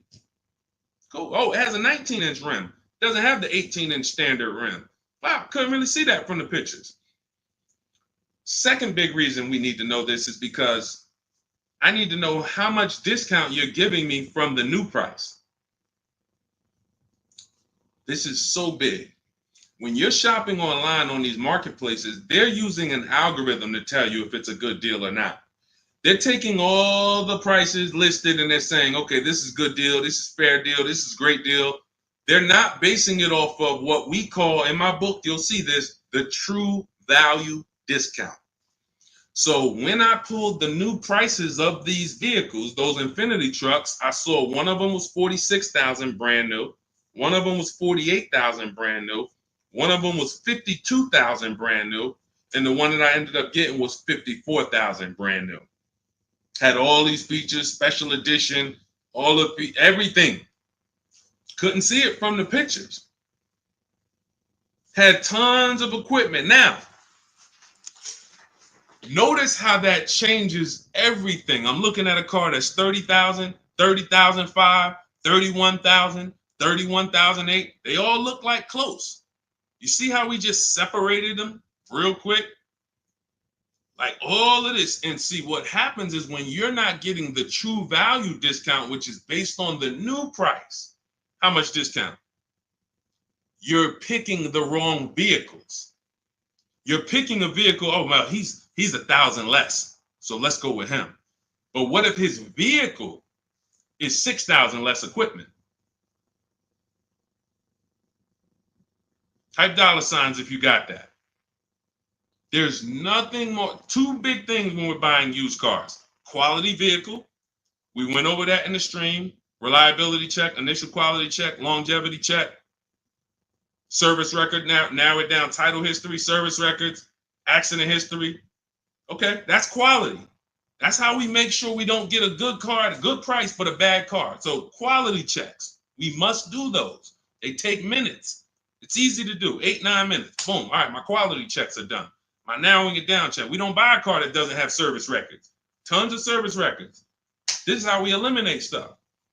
How do we eliminate? How do we start with 80 cars on the marketplace and narrow it down to a top 5? Easy, because we're looking. Okay, can't get a Carfax here. Okay, boom. Oh, no service records here. Oh, there's a big gap. No oil changes for 30,000 miles. All right, they're out of it. Then we're narrowing it down, but that's quality.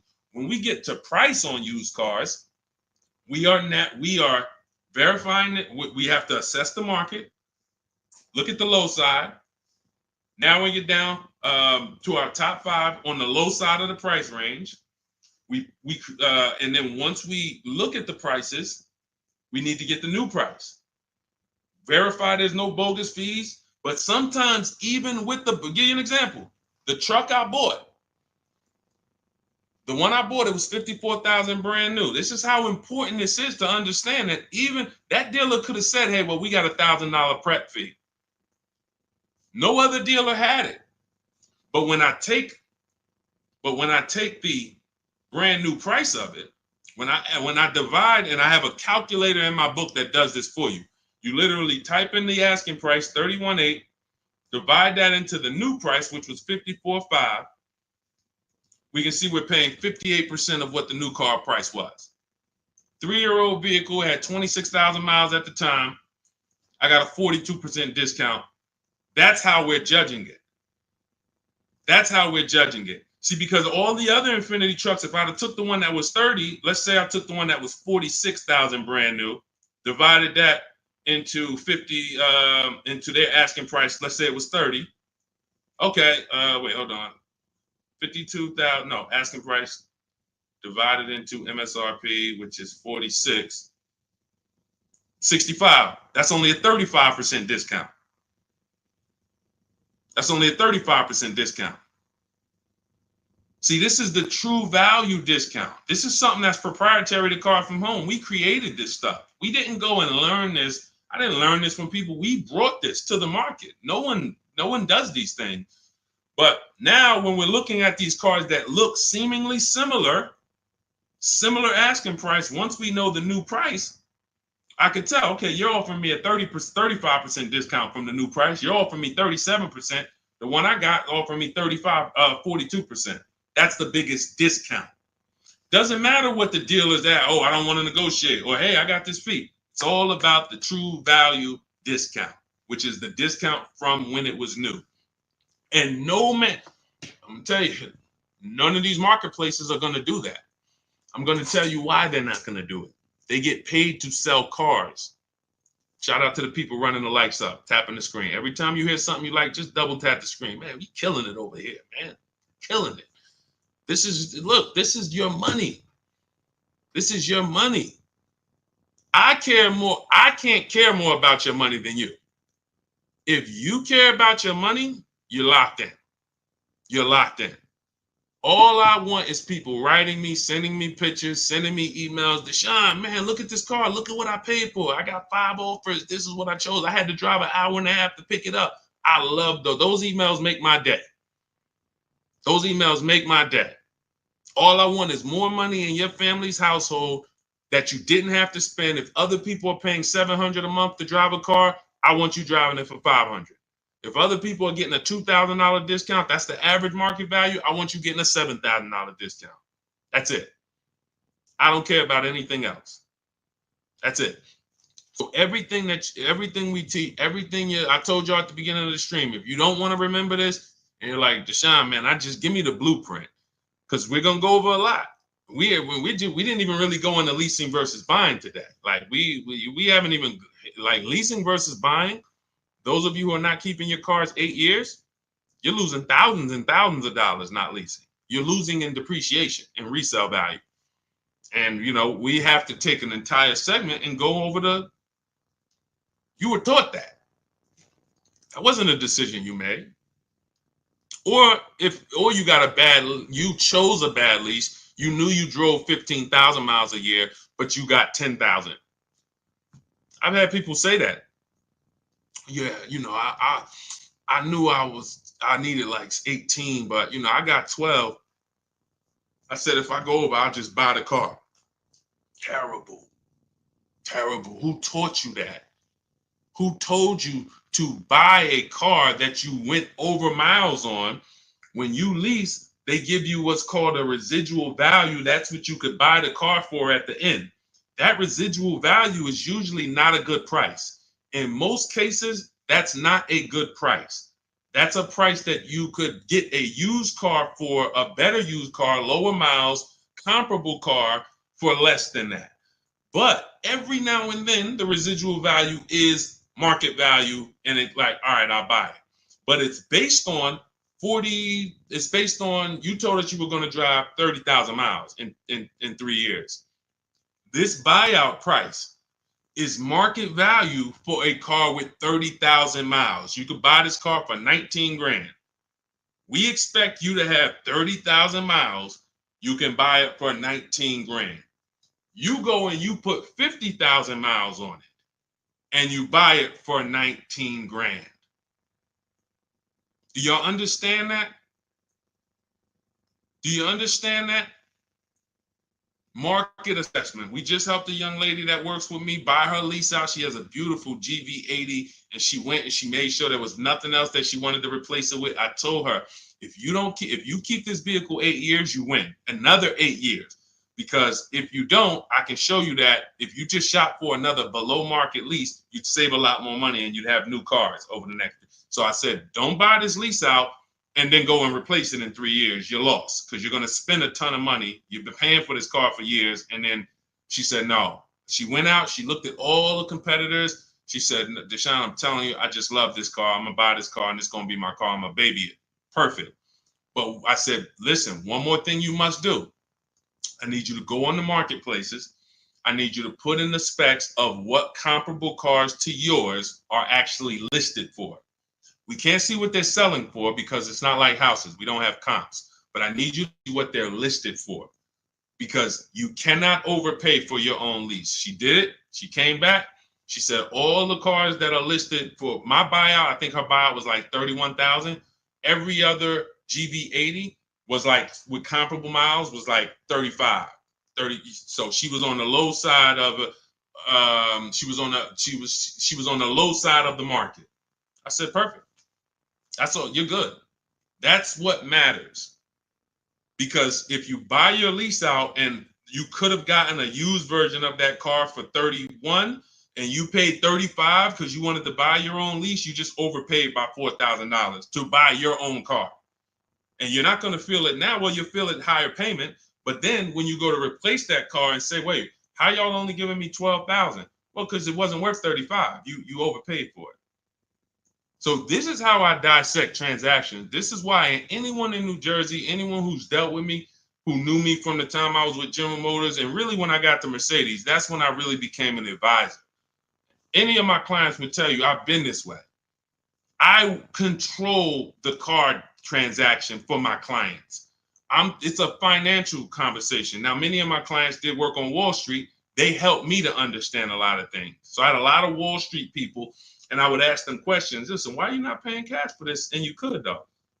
Well, I use the bank's money for free. Y'all got 0% financing. Y'all got 0.99. I'm like, okay, it's measuring risk here. And so there were questions that I asked. How'd you end up upside down in this car? You've had it for 5 years already. Well, I leased it, then I bought it. Oh, so you leased it for 3 years, then you took out a loan for another 6 years. You've had the car 5 years, you still have negative equity. Let me start telling people not to buy their leases because this is what happens to them. So all of this is like, it's my unique experience that God brought me through that allowed me to shape how I teach and put this book together that has become a hit, that has helped hundreds and hundreds of people get to below market deals that I know of. We've delivered over 1,000, over 10,000 books now. So it's just, people, just use it.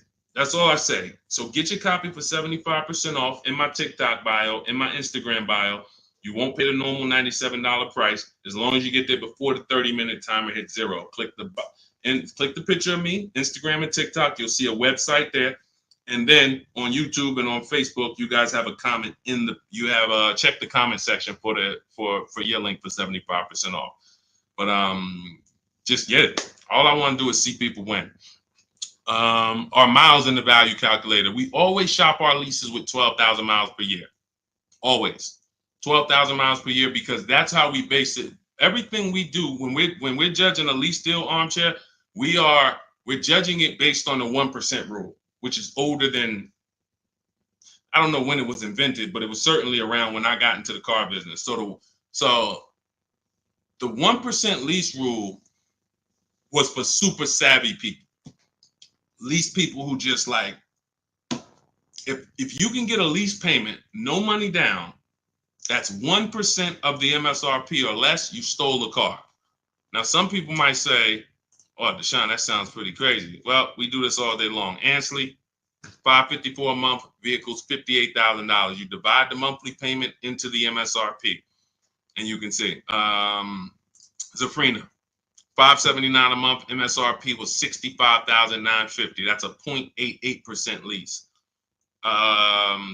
No money down. You cannot buy your way to a 1% lease. You can't say I used to get people that would DM me, yeah, Deshone, you know, I'm at like 1.1 and all I put down was my taxes. No, you're not. You're not at 1.1.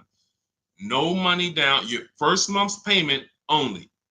My first month's lease payment is all we're factoring in when we're getting these offers. First month's lease payment divided into the MSRP, 12,000 miles per year. Shopping my best offers. That's how you judge a 1% lease deal. Teddy, $73,000 BMW, $856 a month. That's a 1.16% lease deal. So all of these are, let's see. Okay, that's a Honda. Okay. Now, how does you don't get to a 1% deal by just negotiating? You need a great lease program. So we have a formula for overpaying for a lease. Overpaying for a lease is over 1.5%. You're paying too much money for a vehicle that you're giving back. Too much money. When you add up all the payments, oh yeah, absolutely. We lease with no money down. That's all we do, Antonio. When you add up all the payments, you'll see I paid $24,000 over 3 years for a vehicle that MSRP was 40. I paid like 65% of the vehicle in 3 years. You overpaid for the lease. So that's why one of the reasons Dave Ramsey doesn't understand leases, because he probably looks at commercials and says, wow, you're paying all that. You're paying more than the natural depreciation of the vehicle. Yeah, at those numbers, you are. That's why we don't judge those deals. So yeah, we're doing everything we're shopping off of is based on the 1% rule. Which is a steal. Anything under 1%, you stole the vehicle. Like great value, but you need a great lease program to get there and big discounts. So we're going to using our process, using what you'll learn in the book, using what you learned in this stream, you can get multiple offers and get big discounts. But if they don't have a lease program that has a good residual, a good money factor, rebates, then you're going to fall somewhere in between 1.2, 1.5. The closer to 1.5 after you get all your offers, you must get 5 offers. You can't walk into an 80% dealer and they give you a 1.5% lease and you're like, well, I guess this is the best. No, once we get 5 offers, we can see, okay, clearly this best offer is 1.4. But we have other higher offers, 1.6, 1.7. So when you get your offers the right way, it's going to shock you how these dealers been ripping you off, because you're going to see these same dealers you've been buying from, their offers are going to be $100 more a month than these other offers, $200 more a month, $300 more per month. That's okay. 80%, let the 80% be who they are. Don't try to change them. Focus on the 20%. But now, if your best offers is 1.4, then that means the lease program is not that aggressive. It's decent. It's decent. Because anything under 1.5, good value. No money down. But when you're talking about 1.1, 0.88, these are vehicles that have big rebates, great residual values, lots of support from the manufacturer to move these vehicles, and you're getting a big discount from whoever the winning dealer was, the 20% dealer. That's the big difference. So that's how we judge leases. That's how we judge leases. But we shop with 12, and then let's say we drive 18,000 miles or 25,000 miles. We always shop our offers with 12, and then once we identify the winning dealer, that's who we adjust. We say, hey, okay, can you show me what it would be for 25,000 miles per year instead of the 12? 18,000 instead of the 12. That's what Jen did. Because some people are losing pennies. They're losing pennies. They're losing dollars to try to save pennies. Jen, she drove 18,000 miles per year. She shopped a Honda CRV hybrid, very hot vehicle. This vehicle's been very hot since the pandemic. $39,000 vehicle. She shopped her best offer. She got $512 a month, no money down, which was a 1.3% lease. $39,000. So she drives 18,000 miles. She adjusted it to 18,000. The price went from $512 to $563. She can drive as much as she wants, enjoy her lease, not have to worry about foolish penalties that would have been her fault. That's what I say. If you didn't get enough lease mileage, it was your fault. To save $40, you got a lease that's going to penalize you for the mileage you drove for no reason. That just does it. These are very bad decisions when people get leases, getting less miles than they actually need. So literally, she went from 512, 18,000 miles up to 563. She's driving, and it's just, this is how you want to structure your leases so that you enjoy your leases. And we have people who lease 25,000 miles a year. There's leases that go up to 30,000 miles per year. The key is, if you're not keeping your cars 8 years, you should be leasing. It's not even a question. These pennies, people are paying cents on the dollar to drive new cars. A $500 payment on a used car, that's a $25,000 car. You can't compare that to driving $40,000 cars for the same payments and all of that. Oh, we just can't. All right. So I think we went deep today. Shout out to everyone who checked in. If you just jumped on, you missed a good show. We got the replay on Facebook. We got the replay on YouTube. But everything we learned today is out of my new digital book. There's nothing that I freestyled except the part for Facebook Marketplace. That's the part that I did. That's my unique strategy. It's not in my book. When we're buying private cars, we put that to the side, that buying from an owner. But everything else is out of the new digital book, Cars from Home, 7 Steps to Saving Time, Money, and Avoiding Dealership. That's going to teach you how to get below market leases, below market purchases, below market used cars, every high mileage driving technique that you need to take into account. And you do it from home. The bank bidding war, making banks bid for your business, doing it the right way, all 3 rounds. All of that is done from home, 90 minutes, 2 hours. You're going to have people fighting for your business.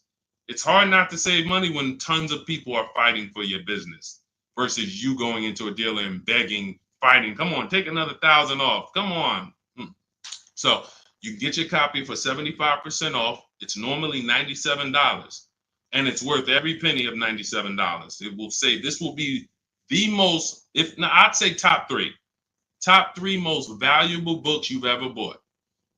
Guaranteed. I don't care what other books I got a lot of books in my library. I cannot tell you a lot of them that have made me money and saved me money.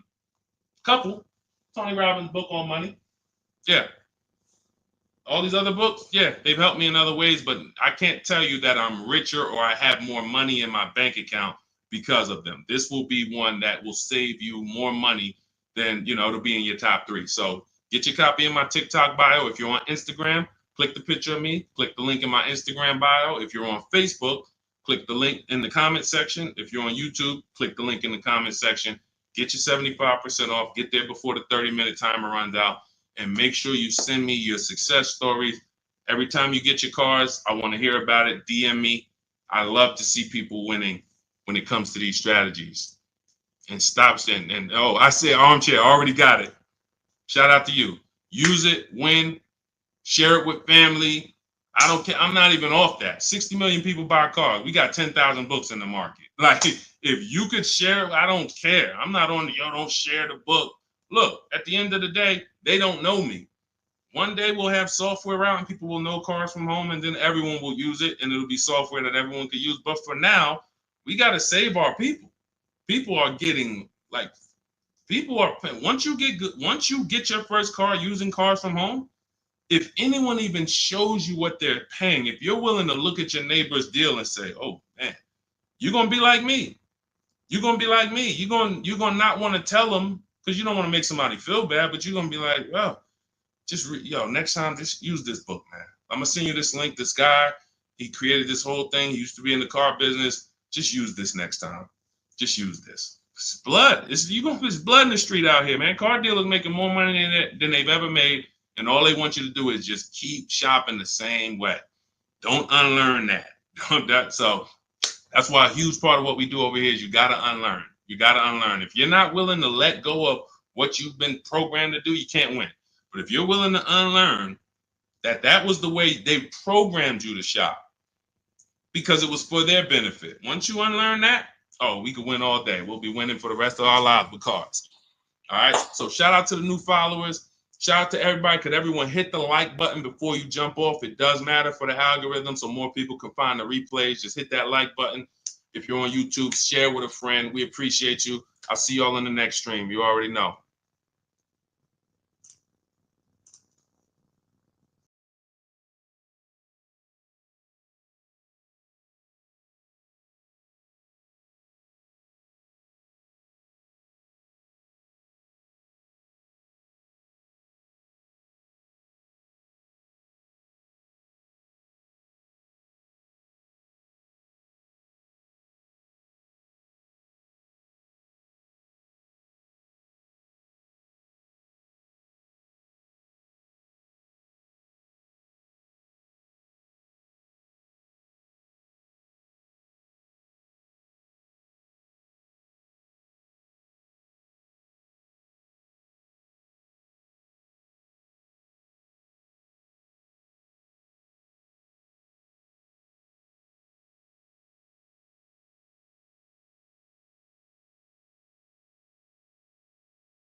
$91,000 So start typing your questions. Welcome, welcome, welcome. It is my pleasure. It is my pleasure to welcome everyone to Car Shopping Questions and Answers. I'm your host, Deshone the Auto Advisor. All we focus on doing here is making sure you have the online strategies necessary to get better car deals than everyone is getting out here. You may hear people saying there's no deals. There's tons of deals. When you know how to shop and know how to make deals compete, like we're about to be telling you how to do it, you're going to get deals much easier than you ever got them before. And you'll be wondering wondering why you weren't shopping like this in the beginning. So we had our first question coming from TikTok. I want everybody to start typing your questions, and we'll get through as many as we can. But if this is your first time on the live with me, I want you to type the number 1. Welcome to the first time people. If you've never been on a live with us before, we appreciate it. We don't waste time here. We get right to the business. Okay. So somebody asked, is it okay to buy a car with 91,000 miles? It's a 2021 Nissan Altima. First thing you want to do is find out if this vehicle is a good car, even with the mileage or without.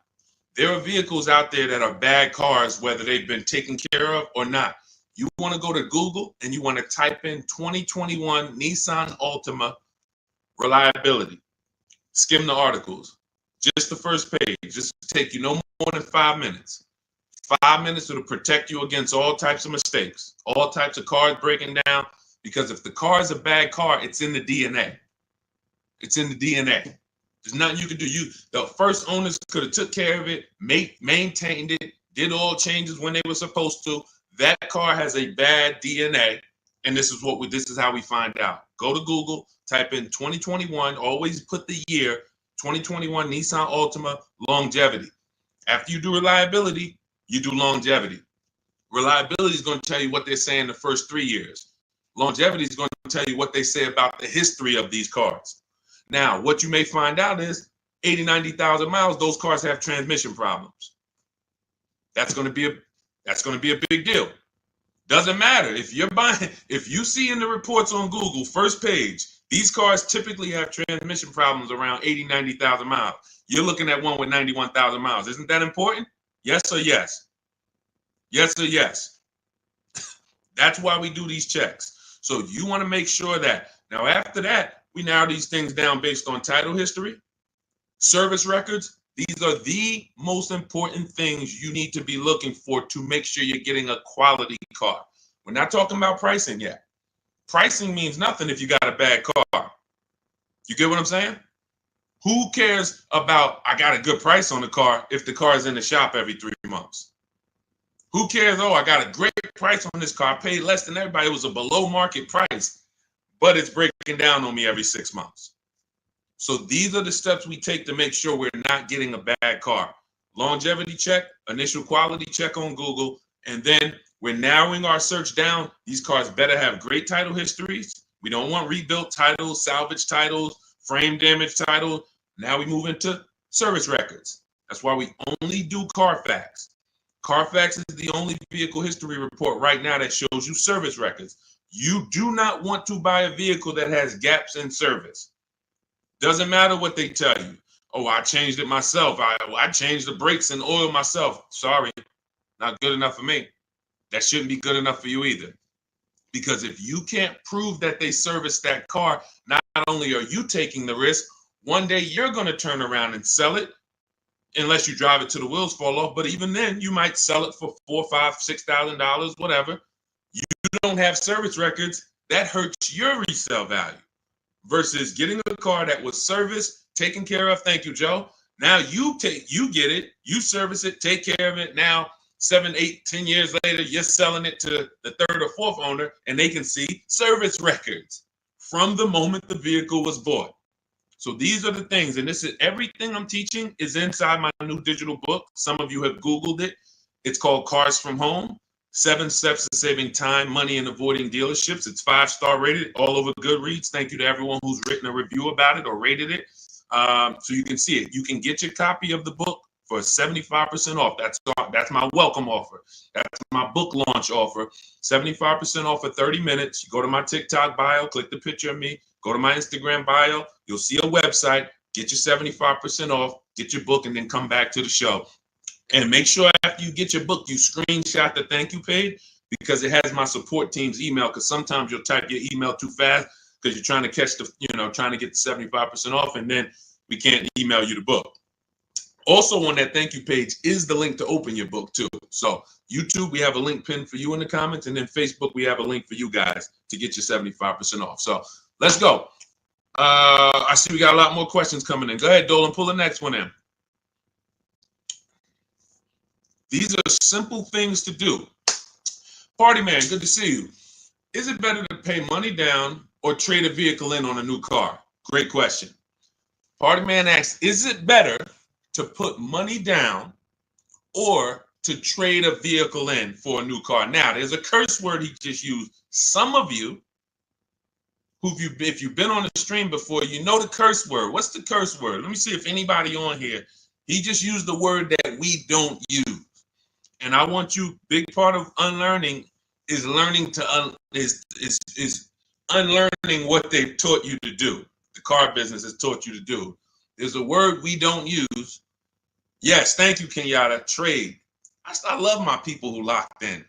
I can tell my people who locked in. They either in the book or they on the stream. We don't use the word trade. Good to see you, Mama B. Here's why we don't trade. You don't get anything. All right, let me give you an example. Let's say I want to get rid of this iPhone. Trading it, would I get more money trading it, or would I get more money listing it online to sell it?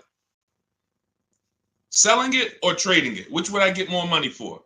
I want to type in the comments. And some of you who are new to the stream, you got to stay by your keyboard because we're active here. You don't accidentally save $5,000, $6,000, $10,000 on cars. You got to be locked in. So dialogue. Thank you. Sell. Thank you, Mama B. Thank you, Party Man. Thank you, Stephen. See, so that is a basic premise that you now know. Now, what they told us in the past is if we wanted to sell our cars instead of trade them, we had to sell them privately. Facebook Marketplace, we had to let people come through, strange people, they're in our cars. Hey, hey, you mind if I drive this on the highway? All of this stuff. We don't want that. Now there are big companies that cut checks on the spot. CarMax. In my book, I teach you how to do something called the equity assessment. This is one of the most important things you have to learn about separating your transactions, which is I'm not going to buy a car from the same person who buys my car because we're bidding this out. So anyway, it's called the equity assessment. There's 6 companies that we get bids from. It takes us 20 minutes. They are CarMax, Driveway, Carvana. Open your notepad so you know this. If you're trying to keep notes, this is where you want to make sure you're jotting this stuff down. These are all thousands of dollars Somebody who was going to go trade their car into the dealership and the dealership was going to give them $13,000, you're going to do the equity assessment and you're going to get $16,000. But you got to lock in. CarMax, Driveway, Kelly's Blue Book Instant Cash Offer, Carvana, and AutoNation. So Driveway, Carvana, CarMax, Kelly's Blue Book Instant Cash Offer, AutoNation, and Car Gurus. Thank you, Car Gurus. That's 6 offers. This is the only way you want to get offers on your car, because once you get those offers, these are bidders. These are people who they're fighting like tooth and nail to buy cars. That's how you separate your transaction, because when you trade, what you're doing is you're letting the dealer already has, let's say this is the car you're buying. This is the car you're buying. This is your trade-in. There's wiggle room in both of these. Car you're buying, it might have 5-6 grand of wiggle room. Car you're trying to sell or trade, maybe they offer you 12, but they know that they could really pay you 14, but they're going to start out at 12. So they got $2,000 over here, 14 over here. Not to mention that another buyer, their best offer might be, all right, we could only pay 14 for this car. Carvana might say we could pay 16 for it. So one dealer's best offer may not necessarily be CarMax's best offer or Carvana's best offer. This is why we separate these. We don't want people mixing our money. Then you have to fight and try to, am I getting the most for your trade? So here's what I tell you. And the down payment is a separate thing. Here's what everybody needs to know about down payments. I want you to understand this. The only purpose for a down payment is to lower your monthly payment. It's not to get you a deal. What's up, EJ? Good to see you. What's up, Keith Weidman? Good to see you. It's not to get you a deal. A down payment, we can't, unfortunately, most people, you guys know, I'm the bad news first person. Welcome to the first time people. You're going to understand. Deshone is the person who gives us the bad news first, because if he doesn't give us the bad news, we're going to think we're doing okay, and we're just going to mosey on and keep doing what we've been doing. I have to give you the bad news of how much money you've lost by not selling your cars to companies by trading them. I have to give you the bad news of how much money you've lost by not understanding leasing. I have to give you the bad news of how much money you've lost by not getting banks to bid for your loan instead of just giving the dealer the loan. I got to give you the bad news first, but I don't leave you there. I give you the new strategy. I give you the new way to do it. So when it comes to down payments, you most likely go in and say, man, if I could get my car payment to where I want it at, I think I got a deal. Now, if somebody offers you a car for $30,000, but it's only worth $28,000, but you paid $30,000 for it, but you didn't have to do any money down, was that a deal? I'm going to let you buy this car for $30,000. You could have got it somewhere else for $28,000, but I'm going to sell it to you for $30,000, but no money down. Is that a deal? No or no? So you need to know you have a deal before you have a down payment. Watch this. I'm going to shock you even more. Down payment has nothing, the deal has nothing to do with your down payment. And secondly, whether you could afford the vehicle or not has nothing to do with if you got a deal. Let's go deeper on that. Let's say we all of us, we're in a Bentley dealership, right? Everybody, we're all in a Bentley dealership. We're looking at a $200,000 brand new Bentley, never been driven before. It's right on the showroom floor. They say, hey, good news. Today we got to liquidate. We're going completely out of business. We're out of business. I'm going to give you this Bentley for half price, $100,000. But I need you to come up with 50 grand. Is that a deal? Is that a deal? Look, brand new Bentley, $200,000 on the sticker. They say, oh, we're going out of business. We got to get rid of this. I give it to you for 100 grand, but I need you to come up with 50 grand up front. Is that a deal? Thank you, Jewel. She's like, yes, absolutely. Now look, can we afford it? No. See, and somebody said no, because you're basing that off of your affordability. That's where I'm trying to get you to understand. You're affording the car has nothing to do with if it's a deal or not. The deal is, am I getting a below market price? Is this dealer selling me this used car lower than any other Honda Civic that I could have found? Is this dealer selling me this Ford Explorer lower than any other Ford Explorer? Is this a below market deal? Doesn't have anything to do with down payment. Down payment is just, all right, I'm going to get a loan and I want my payment to be a certain place. See, they and look, I'm a former car salesman. I'm only talking about the wolves. 80% of the people I work with, 80% of the dealers was wolves. 80% of car salesmen in this industry are wolves.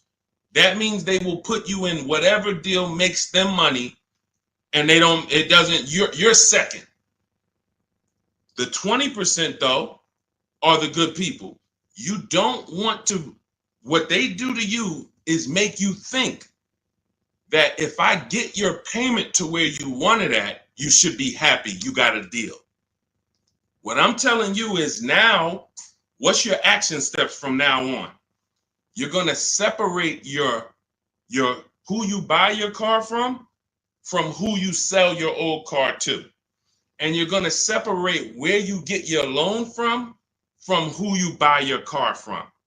These are three separate transactions. So what you just said, Party Man, to wrap up your question, you're asking, and you didn't realize this, you're asking about three transactions. You say, is it better to put money down or trade in a vehicle?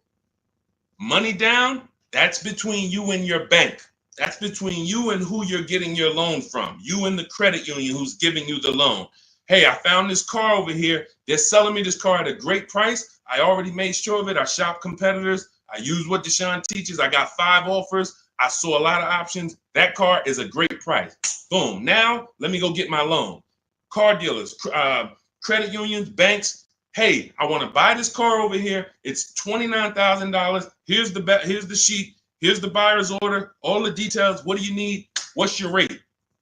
Now you can go to credit union. What's your rate? Bank of America. What's your rate? Hey, Wells Fargo. What's your rate? Navy Federal. What's your rate? Okay. Bank of America, you're the best. Now, what's my payment on that car? Well, right now your payment's going to be about $609 at that price, financing it with no money down. All right, I think I want my payment to be around $500. How much do I have to put down? Well, you're going to have to put down about $6,000. You're working this out with the bank, not with the dealership. If you're working out your payment with the dealership, they control your loan and the car they're selling you. Type $ if you get that. Anytime you are working out your monthly payment to purchase a new car or a used car, and the dealership is giving you your payment, you have let them they are controlling not just the car they're selling you, they're controlling your loan. We don't do that anymore. Find your car, get your loan, sell your car to CarMax, Driveway, Carvana, or one of these people. We've had hundreds of people do this. And this is how you maximize your equity. And this is how you make sure you're getting the best price. We don't mix these. Great question, David. He said, what about hard inquiries? In my book, I teach something called the bank bidding war. Now, what you've been taught, don't let a bunch of people run your credit. Do not let a bunch of car dealers run your credit. The bank bidding war, anyone who wants to verify this, you just go right to Google. Type in rate shopping, Experian. Experian's a credit bureau. They have an article, they literally have a blog post that they wrote telling you that within a certain period of time, they say 14 days to 45 days. So we do it in 2 days. When you get my book, you'll see the bank bidding war blueprint I give you, teaching you how to make banks and credit unions bid. Takes 2 days, sometimes 1 day, because we do it after we solidify our best deal on a car. Now we're getting bid. if you do it within the rate shopping window, you can have 10, 15 dealers run your credit, and it's going to affect your score like one hard inquiry. So if one hard inquiry would have dropped your score 10 points, 15 banks competing would drop your score 10 points. But what the banks want you to do is the banks want you to just hey, come get your pre-approval here. Who's realized that pre-approval is the buzzword over the last 2 years, 3 years? I'm gonna get pre-approved. Check this out. The banks are on to you. The banks are on to that. So what they wanted to do to keep you from shopping their competitors, that's the whole game. If you're not seeing it already, we're 15, 20 minutes into this stream. If you can't see, the game is from dealerships and from banks to keep you from shopping their competitors. Now, what do? Get your pre-approval here. Now, they used to offer pre-approvals with a soft pull, but now they're like, you know what? Let's start locking the people in. They do a hard pull pre-approval. Now what they give you is a check to go and shop, but you have a hard pull on your credit, which means you've already started the rate shopping window, and the pre-approval has what on it? An expiration date. What happens when that pre-approval expires? This is your credit union that you thought, this is my friend. These people are trying to lock you in and trying to keep you from competing. What happens when that pre-approval that you got that says good for 30 days expires? Got to go get another one, right? So what does that mean?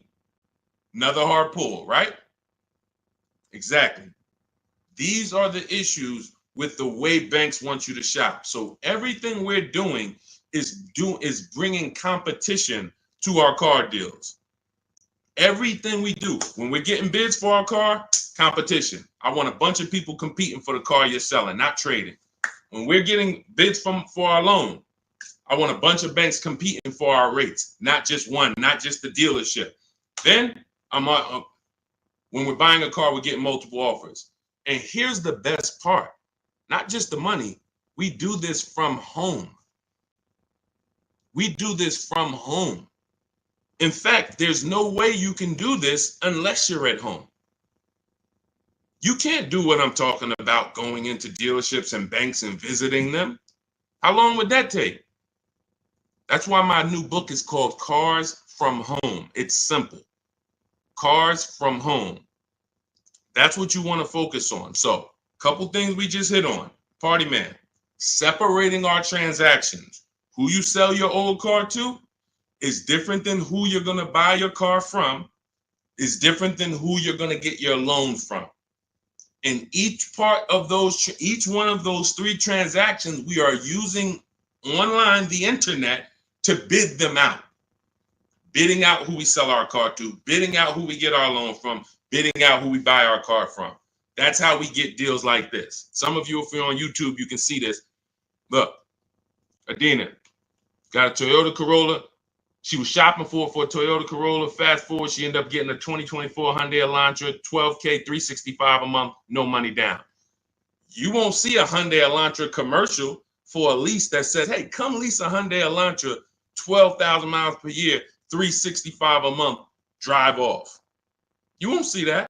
You'll see come lease a Hyundai Elantra, $249 a month with $3,600 down plus tax and fees. You got to put around $6,000 down and you could get a $350 payment. She did it with no money down, getting bids, staying at home, using what you're going to learn in my book, using my copy and paste strategy. Now, look, you could do it on your own. You want to call around, talk to dealerships, get prices. But here's what I'm telling you. You must shop competitors.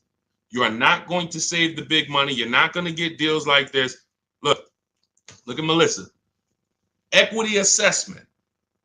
Perfect example of someone who did a proper equity assessment. What's up, Noel? Good to see you, Noel. Nathan, good to see you, Lessa.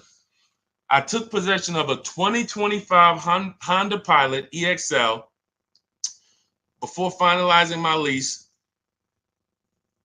Look, my best offer was on my 2018 Sorento, gave me $12,000 in equity from Carvana. She didn't trade. Now here's what we do. Bonus, which she ended up winning. After she found the dealer who sold her the Honda at the lowest price, she asked them, "Can you match or beat the offer I got?" That we do. There's nothing wrong with asking the dealer, "Hey, the one you're gonna buy the car from, they won the bid. Hey, I'm gonna sell my old car to CarMax. Hey, they're giving me 12. If you could match it, I'll do it with you." Sometimes they're like, "Hey, you know what? Let's find a way to get that car." And then most times it's not going to work that way. They're going to be like, "Man, I can't pay you that. I can't pay you what Carvana's paying. I can't pay you what they're paying." That's fine. But she won. The dealer said, "All right, I'll match it." Gave her the $12,000 that Carvana was offering, and it was just like, this is what you do. This is how you do it. Separating your transactions, getting bids. All right. Let's go. Keep typing your questions in. We'll get to as many as we can. But one thing y'all got to know about us, we don't do quick answers here. This is car buying. So I'll try to get through as many as we can. But, we got to go deep on some of these. Go ahead, Dolan. Pull the next one in. What's up, Yessie? Good to see you. Flo, what's up, Mitchell? Kenyatta, good to see you. Do previous book buyers get an update? Everybody who gets a book gets an update every time I update the book. And I've updated the book probably 5 times since I wrote it, because we get new websites that come in. We get websites that go out of business. I update the scripts. In my book, I have copy and paste scripts. We don't talk to dealers. Who doesn't like talking to dealers? Who does not like talking to car salesmen? Let me say, I might have a bunch of people on here who love it. Deshaun, I love talking to car salesmen. It's my thing. I get a thrill out of it. We get people. Listen, when I was in the dealership, it was people every now and then. They'd like popping in the dealership. Every 3 weeks, they're back. "Hey, let's talk again." It's like, what? You like this? The people like that. All right. For those of you, Clarissa, I see you. Mrs. Dixon, I see you. Kanisha, I see you. If you don't like talking to car salesmen, type me. Let us know. Look, somebody said, "I hate it." Look, Valerie, hate it. These are my entire system in Cars from Home, my book, in what I'm teaching you here, does not require talking to car salesmen about numbers ever. Ever. You are either going to be emailing them or you are going to be talking to a manager. The only time we are talking to car salesmen is when we are there for our test drive. And even in my book, I teach you how to properly schedule a test drive so that you don't get the worst car salesman. Who's ever had a salesman that they talk to on the phone? "Hey, I'm coming to drive a Toyota Camry, the XLE. You got one?" "Yeah, yeah." You got the wrong dude. No professional says boss. I'm just telling you. I know this. I know this industry. If you get a dude like, "Yeah, boss, I got you," wrong dude. In my book, I find out, schedule it with him. And some of you know, they're laughing because you know I'm right. Very hard to get great service from a guy who calls you boss. Females are like, "Yeah, man, I'm guy calling me boss. I'm a woman." It doesn't matter. You don't call anyone boss. My name is this. So anyway, when you schedule your test drive with someone who's reliable and dependable, you get there, car's ready. What do you mean we don't talk numbers there? Never. I'm shopping. In my book, you learn something called shopping, not buying. We don't mix those. You've been taught. See, you go out, "Hey, I'm shopping," deciding what you want. I'm looking at options. I'm test driving. I'm exploring. This is what shopping is. Decide, "Oh, I want to look at the colors." Okay, all right, I'm going to drive the Chevy. Then I'm going to go over shoot the Honda. All right, I'm going to see which one I like better. Since I'm about to make a decision, some of you more. Hey, I'm going to take the time and look at the product, considering that all of these companies are trying to sell me a car. Let me at least go explore it. That's shopping. Buying is different. Buying is, I've decided what I want. Now let me get offers. Now let me get my best price. The process for us for buying is 90 minutes. Online, used cars, everything we teach you in Cars from Home, everything you're going to learn in any of my videos is about a 90-minute process. We are not doing the things that take time. We're not in dealership. You never saw me make a video and say, well, after you've been at the dealership for your 6 hours, this is what you do. You get up and walk away and tell them, hey, you guys are wasting my time. Get up and walk, and you will never hear me say that because I don't do that. All of my cars, I've had 6 leases, probably 4 cars I bought in my adult life. The last 4 of them have been from my house because that's where your leverage is. Your control, your ability to make dealers bid is all from your home. That's where the control is. The minute you step into a dealer and you start talking numbers, you could be talking to an 80% dealer. Doesn't matter how much you negotiate, they're not going below a certain price. That's why everything we teach is the Cars from Home mindset. And the way you're going to win, you got to unlearn the old way. That's why I represent this brand. First thing you got to do if you're going to win with me is you got to unlearn. You got to unlearn. Everything they taught you about car buying, leave that at the door. Trust us, and you'll get the results. Go ahead, Dolan. But yeah, everyone who gets the book gets free updates. Anything new that happens, I just update it. As soon as you open a new file, you'll see, oh, this is a new book. Oh, this website's going. Oh, this website's added. Okay, first-time viewer, welcome. Good to see you. Is leasing a car a bad idea? Pros and cons. Oh, great question. Who's interested in finally, once and for all, knowing when you should lease and when you should buy? Type me. This is a great question. He said, first-time viewer, is leasing a car a bad idea? Pros or cons? Who's heard? Okay, I see a lot of you. Who's heard leasing? First of all, everybody, because this is about to get very deep. Can y'all keep tapping the screen on TikTok? Keep running the likes up. This is a big deal. Most of you have been taught, because I know I was in the dealership 14 years. I know you were taught never lease cars. In fact, you got big influencers that got big voices that say never lease a car. Everybody on Instagram, everybody on Facebook who shares, could you hit that paper plane or hit that arrow and share this with your friend? Because your friend is about to actually go and make a bad decision. You don't even know. God, I didn't even know you was buying a car. Well, listen, did you follow this guy, Deshone? He talks all of this stuff. Well, you didn't share him with me. I didn't know about him. Now look, this is what I'm paying. So share this with your best friend. Hit the share button because we're gonna go deep on this. So this is step 1. Step 1 in the car buying process is deciding whether you're gonna lease or buy. I see y'all running the likes up. Shout out to everybody tapping the screen. Appreciate you. Step 1, before you think about trading your car, selling your car, before you think about what car you're going to buy, before you go test drive, step 1 is, am I going to lease this car or buy this car? Why is this so important? All right, let me use something better than this. Oh, we can use this. Now, what you're looking at is what I want you to picture every time you think about buying a car. This is the unseen expense. It's called depreciation. If you buy a car today for $40,000, you don't drive it 1 mile, just park it right outside your house.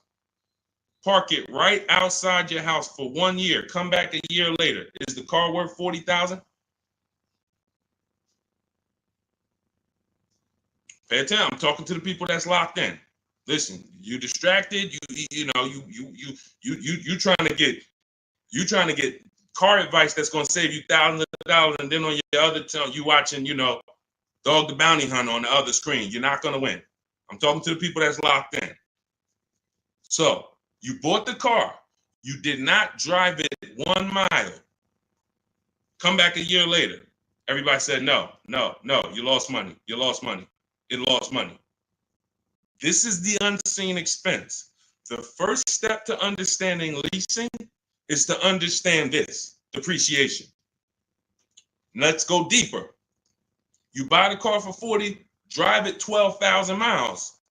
Is it worth less than if you drove it no miles? Worth less, right? Bought it for 40, drove it 20,000 miles. Worth even less, right? This is the depreciation curve. One of the biggest myths you'll hear people say about leasing is, I don't want to lease because I don't want to pay for the mileage. What you just learned in the last 20 seconds is, whether you lease or buy, you pay for the mileage, correct? From now on, this is step one. This is why you cannot get, and I want to be clear here, you cannot get a great deal if you buy a car, but you should have leased. You cannot get a great deal. And I'm going to explain that. Before we wrap, I'm going to wrap with that and showing you why. I don't care how much they sold you the car for, how much discount you got. If you should have leased, but you purchased, you cannot get a good deal. Your deal structure is wrong. You built the house on the wrong foundation. So now, who has a car in their driveway that they've had more than 8 years? I want you to type the number of years you've had the car into the chat. Only if you had it more than 8 years, not 5, not 4, more than 8 years. All right, Miss Dixon, just got my book. You use it. Congratulations. Use it. Way to go. Now, anyone who's had a car more than 8 years, type the number of years you've had the vehicle in your driveway. Okay, 19. I see you, Antonio. Serafina, I see you, 11. Valerie, I see you, 11. Okay, Miss Bells, I see you, 14. Nicole, I see you, 12. Okay, so all of you who had this, your depreciation curve, watch this. It looks like this. It looks like this. See, when you first get your car, you're losing value by the thousands. Every year you're losing thousands. But the longer you keep the car, depreciation looks like this. So some of you right now, you could go sell your car for $5,000, but a year later, a year from now, you can sell the car for $5,000 or $4,800. My dad's about to sell his truck. It's been worth $5,000 for the last 3 years. Well, during COVID, it was worth more. He could have got more for it, but for the last 2 years, that car has been worth about $5,000. Depreciation, he's beat it. How do you beat depreciation? 2 ways. Long-term ownership. In my book, I teach you the first step you're doing is asking yourself how many years you're keeping the car. I'm teaching you the 8-year rule. The 8-year rule says this: if you're not buying a car to keep it for at least 8 years, you should be shopping for a below market lease, not a regular lease, not these leases you see on the commercials. Those are not deals. Deals are not advertised to thousands of people. Deals are when the dealer doesn't want to make the deal, but he's signing it just because I need to sell this car. It's reluctant. Don't send more people in to pay these prices, but here, I'll do this for you. Don't tell anyone else. That's a deal. When you see a commercial, hey, everyone, 10,000 of you, come get this car for this price. That's not a deal. Not advertising this. So let's get back to this now. So now, here's where you are losing. In the 2-year, 3-year, 4-year, those of you who buy your cars, trade them in 3 years, you're losing. You're replacing a depreciating asset and when it's losing the most value. You buy it for 40, 2 years later, it's worth 28. All right, let me get out of this thing. You lost. You buy it for 40, 4 years later, it's worth 16, 18. Oh, let me get out of this. You're supposed to the whole purpose in buying is to get to what I call the reward stage. That's what you saw Jerry said. 8 years he's had the car, paid it off in 6. Now he can keep it. Beat the depreciation. The longer he keeps the car, the less he paid for it over time. Look, Michael, 16 years. You get to the point where this car is now literally not even depreciating. I lose probably $200, $300 a year in depreciation. Some of you like, Deshone, there's no way I'm keeping the car that long. You are the ones who should be shopping for below market leases. Let's make this point. I see you, Delaney, and said I had an Escalade 21 years. Look at your cost per year. Look at your cost per year. I bought a $50,000 Escalade, $60,000 Escalade at the time, however much it was, but I kept it 21 years. How much did that cost me per year? That's the purpose of buying, because you pay more to buy. So now let me show you what below market leases look like to wrap this point up, to show you that there is no comparison. If you are getting regular leases, this is not going to make sense to you. That's why you're going to use my strategies. You're going to get your book in my TikTok bio. Go there. If you went there, you only got 30 minutes to save the 75% off. You won't pay the $97 price. As soon as you visit that website, you see that timer start ticking. You got 30 minutes to get your 75% off and get your book for $24 instead of $97. Now, it's still worth it at $97, but $24 is better. So click the picture of me in my TikTok bio, my Instagram bio, click that website, and then click the link that says activate the 75% off and get your book. You'll have everything we've been talking about and stuff we didn't have time to talk about in here step by step, and how to get these below market deals. And on YouTube, we have a comment for you, and we have a link for you. And if you're on YouTube, check the comments. If you're on Facebook, check the comment for your link. So now let me show you what below market leases look like. So you take somebody like, let's go luxury, some Teddy. Teddy is, he got a $73,000 BMW. He got it for his highest offer was $1,123 a month. His best offer was $856 a month. Well, I told you, multiple offers. If you're not making dealers bid, you're dealing with the wrong dealers. You're not, when you go and say, oh, well, they told me to lease this car, it costs $600 a month with $3,000 down. That's one dealer told you that. That's why we get 5 to 7 prices from home. So that's what's called a 1.1% lease. Some of you may know the 1% rule with leasing. If you can get a 1%, if your payment is 1% of the MSRP, no money down, just giving them your first payment. No, what about the taxes, Deshone? No money down. First payment only. You're going to see all of these people I'm about to show you. They're not going to say, hey, and I gave them the taxes too, and it was 1%. No. All right, so look, somebody like Tope. Tope had a 1.2% lease, $690 a month on a $54,000 vehicle. Almost $55,000 BMW, $690 a month, no money down. Look, look how much she saved off the vehicle. Sitting at home. People in dealerships fighting. Come on, take off another $30. She's sitting at home. She said, look, I got $7,500 off plus another $1,000 from the dealer that bid. And every dealer is not even going to give you the $7,500 rebate. They won't even tell you. But let's go deeper. Look at Kimberly. $86,000 Maserati, $968 a month. She got $20,700 off on this offer here. $20,700 off at home. Look, you're not going to see the Maserati advertise, hey, come drive this new Maserati, $968 a month, $86,000 vehicle, no money down. You'll see, hey, come drive a Maserati, $799 a month with $5,000 down plus taxes and fees. End up probably being about 10 grand once you add it all up. Yeah, you'll see that commercial. You go sign up for that, they'll love you. Hey, I want the deal from the commercial. Oh, come right in, miss. Oh, Miss Jones, a letter. How are you? Okay, can I call you Miss Jones? Yeah, how fast can I get it ready for you? They love you. Go ask for the deal from the commercial. They love you. Look at Charles. Some of you have this vehicle. Hyundai Palisade, $48,000 vehicle, almost $49,000, $597 a month. No money down. Look, I reached out to 35 Hyundai dealers, and you're like, how do you do that? You might have just jumped on the stream. We do this all online. Takes about 25 minutes to reach out to that many dealers using the stuff in my book, copy and paste scripts. So he had 35 Hyundai dealers, got 10 quotes back.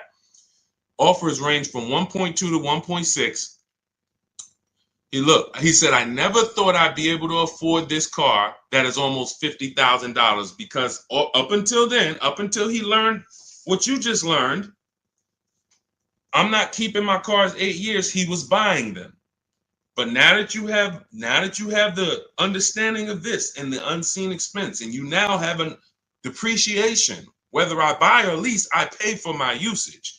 Whether I buy or lease, if I drive 20,000 miles, it costs me. Which one's going to cost me less? And when you get below market leases, it costs you less. Or when you do like what we spent time shouting out Michael and Antonio and Serafina and Valerie and all of them. So you're either going to go the long run, the distance, get your deal, keep it till the wheels fall off. That's how you're going to beat depreciation, or you're going to get below market leases. But now, $48,000 vehicle, $597 a month, a $50,000 vehicle. This would normally, and let me ask you guys this. Some of you know, every $5,000 on a car loan is about how much per month? So we can show everyone who doesn't know this how much if he had bought this car, and this is the reason why he said, I never thought I'd even be able to drive this car. Every $5,000 per month on a loan, on a vehicle, is about how much per month? Let's see if anybody's tapped in. Every $5,000. Thank you. Yep, you got it, Zully. $100, $100. Great job, Clarissa. Shout out to the people that's tapped in. I love the people. I love when y'all show me, man. Look, Deshone, I'm tapped in, man. I don't care about anybody else, man. I'm watching my money. I gotta pay attention to this stuff. Yep. Thank you, Aletta. $100. The Bush, $100. So now this is how, when you look at a $10,000 car, you should think $200 a month. $20,000 car, $400 a month. $50,000 car, okay, that's $1,000 a month on a 5-year loan. That's what should come into your head. That doesn't mean, hey, I might be able to get 5,000 off of it. I might be able to get 8,000 off of it with my best deal. I might be able to get 10,000 off. That has nothing to do with it. I'm talking about just when you look at the car and you say, okay, around about how much is that going to cost me? 50,000. That's about $1,000 a month. 5-year loan. 6-year loan, yeah, all right, it'll be a little less, but we don't go longer than 6. And when you go in, and some of you, you've done this, you go in and you look at that $50,000 car and you say, man, get me the 600. Can you give me the 600 a month? Yo, okay. And next thing you know, you're in a 9-year loan and you don't know how you ended up in a 9-year loans because you went in saying, hey, get me the 600 a month, not knowing that car is $1,000 a month. So this is why we have. So going back to Charles' Palisade deal, that Palisade with no money down would have cost him $1,000 a month, 5-year loan. If he stretched it out to a 6-year loan, maybe it cost him $920. Not he's paying $597. What's better coming out of your bank account every month? $597 or $900? Imagine pulling up to someone, you're Charles, right? You pull up in your brand new Hyundai Palisade, they pull up right next to you in the same Palisade. Both of you did 2 no money down deals, and you look at each other and say, oh man, we got the same truck. Yeah, man, I just got mine. Oh man, how much you paying? Yeah, man, I know this expensive. You know it. You know this expensive, man. Yeah, I'm right about. I'm close to $1,000 on it, but I no money down though. No money down. How much you paying? Oh no, I'm paying $597 for this. Oh, you had to put a lot of money down. No, I didn't put no money down. Wait, how you get that? Oh, I leased this. I drive it for 3 years. Give them it back. Go get something else. Oh, see, but see. You know, after 6 years, I'm gonna own this. And man, I gotta laugh because this is I gotta laugh to not cry about. This is what people do. This is what I'm trying to get people to understand about leasing. All these people that told y'all don't lease, they cost y'all money. They got y'all driving these older cars or these cars that are super expensive because you just thought, man, I had to buy the whole car. You done put 10 grand down, 15 grand down. And you're like, man, all right. And here's the thing. It wouldn't be bad if you were keeping the car 8 years. Because after a while, you get to this point, you kept the car, the depreciation cools off. You're like, okay, I kept the car long enough. Let me go and sell it and let me get something else. 8 years is the minimum. But the problem is when people pay those, that dude is like, yo, I'm paying $1,000 a month to drive this Palisade. Okay, but I'm gonna own it after 6 years. But then about year 4, what happens? What happens when he has it about 4 years? About 4. Look, the warranty done expired. Now something done went off on the thing. This is not people who are what we call keepers. These aren't people like Valerie and like the people we shouted out. These are I'm talking to you that are stuck in the middle. You know you don't keep cars 8 years, but you go in and you buy them. You take out 6-year loans like you plan on paying them off, or like you plan on doesn't matter. You are losing in depreciation because you keep the car, you buy the car here, as soon, right before the depreciation starts to cool off, you go and flip it and go do it again with a whole nother car. Pay a whole, let me ride that wave again. Okay, perfect. Oh, that was no fun. High payment. Let's go get another one. I would get people coming to the Mercedes dealer. Hey, man, Deshone, that's the new one? Oh, okay, I got 2 payments left. Then I'm going to come see you for that. I'm like, man, what are you doing? Okay, let me talk to you. Let me show you. You ever heard about leasing? Let me show you what this is going to look like if you understand what I'm about to break down for you. And they like, oh, wait. So I'm going from a $900 payment. You telling me good deal on this lease, I could be at $500? And what about all the money from my old car? What I do? Oh, man, I'm going to give you that back. You might have 10 grand equity here. You go put that in the bank. Yeah, I used to have to just put that down. What I would do is just whatever my old car was worth, I just put it down on the next car and then roll it and I just kept it moving like that. Nope, not no more. You're not going to keep your money tied up in these depreciating assets. Type dollar signs if you're getting this. You're not going to keep your money tied up in these depreciating assets. Pay attention. Banks don't do it. Banks don't do it. The last thing a bank wants is their money tied up in a depreciating asset that's losing value. So if you're going to keep it long term, tie your money up in it, but then you pay it, I drive this thing till the wheels fall off. Now I'm going to get my money's worth out of this car. But if that's not your goal, you should be shopping for below market leases, paying cents on the dollar, like Charles, like Zafrina, like all of these people who are driving brand new cars that would normally be $600, $700, $800 more, $200, $300 more than what they're paying. Look at Rosalie. Just got a 2024 Infiniti Lux, $60,000 vehicle. Look what she's paying. $592 a month. $592 a month. It's a $60,000 car. $60,000 car, $1,200 a month. Somebody walks in and says, hey, how much that costs? No money down. Man, that's about $1,200. She's paying $597 because her deal is structured right. Leasing versus buying is and look, you add the mileage, Michael. Let me give you an example of somebody, because that was a great question. That's always the next question. Oh, what about the mileage? The worst thing to do is to add, and look, all of this is inside my new digital book. There's a reason it's 5-star rated. Google it. Cars from Home. 7 steps to saving time, money, and avoiding dealerships. Look at all the 5-star ratings. Read the reviews. There's a reason that book's 5 stars, because it's step-by-step on getting below market leases, buying, used cars, everything we've been talking about. If you're like, Deshone, I don't want to remember all of this, get the blueprint. You get there, go to my TikTok bio, get your 75% off. Go to my Instagram bio, click the link, get your 75% off the book. You got the blueprint forever to use every single car deal. You're on Facebook, click the link below, get your book for 75% off. YouTube, get the book for 75% off. Here's an example of how we choose our mileage wisely. This is in step 3. It's deal structure. Look, Jen she leases a $40,000 Honda CR-V hybrid. It would be $800 a month to buy, no money down. She gets her best offer is $512. She gets all the bids from home, $512 a month.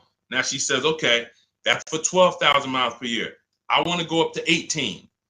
After we get our best offer, that's when we go to the dealer, or we email the dealer who sent us the best offer. Hey, congrats, you beat everybody.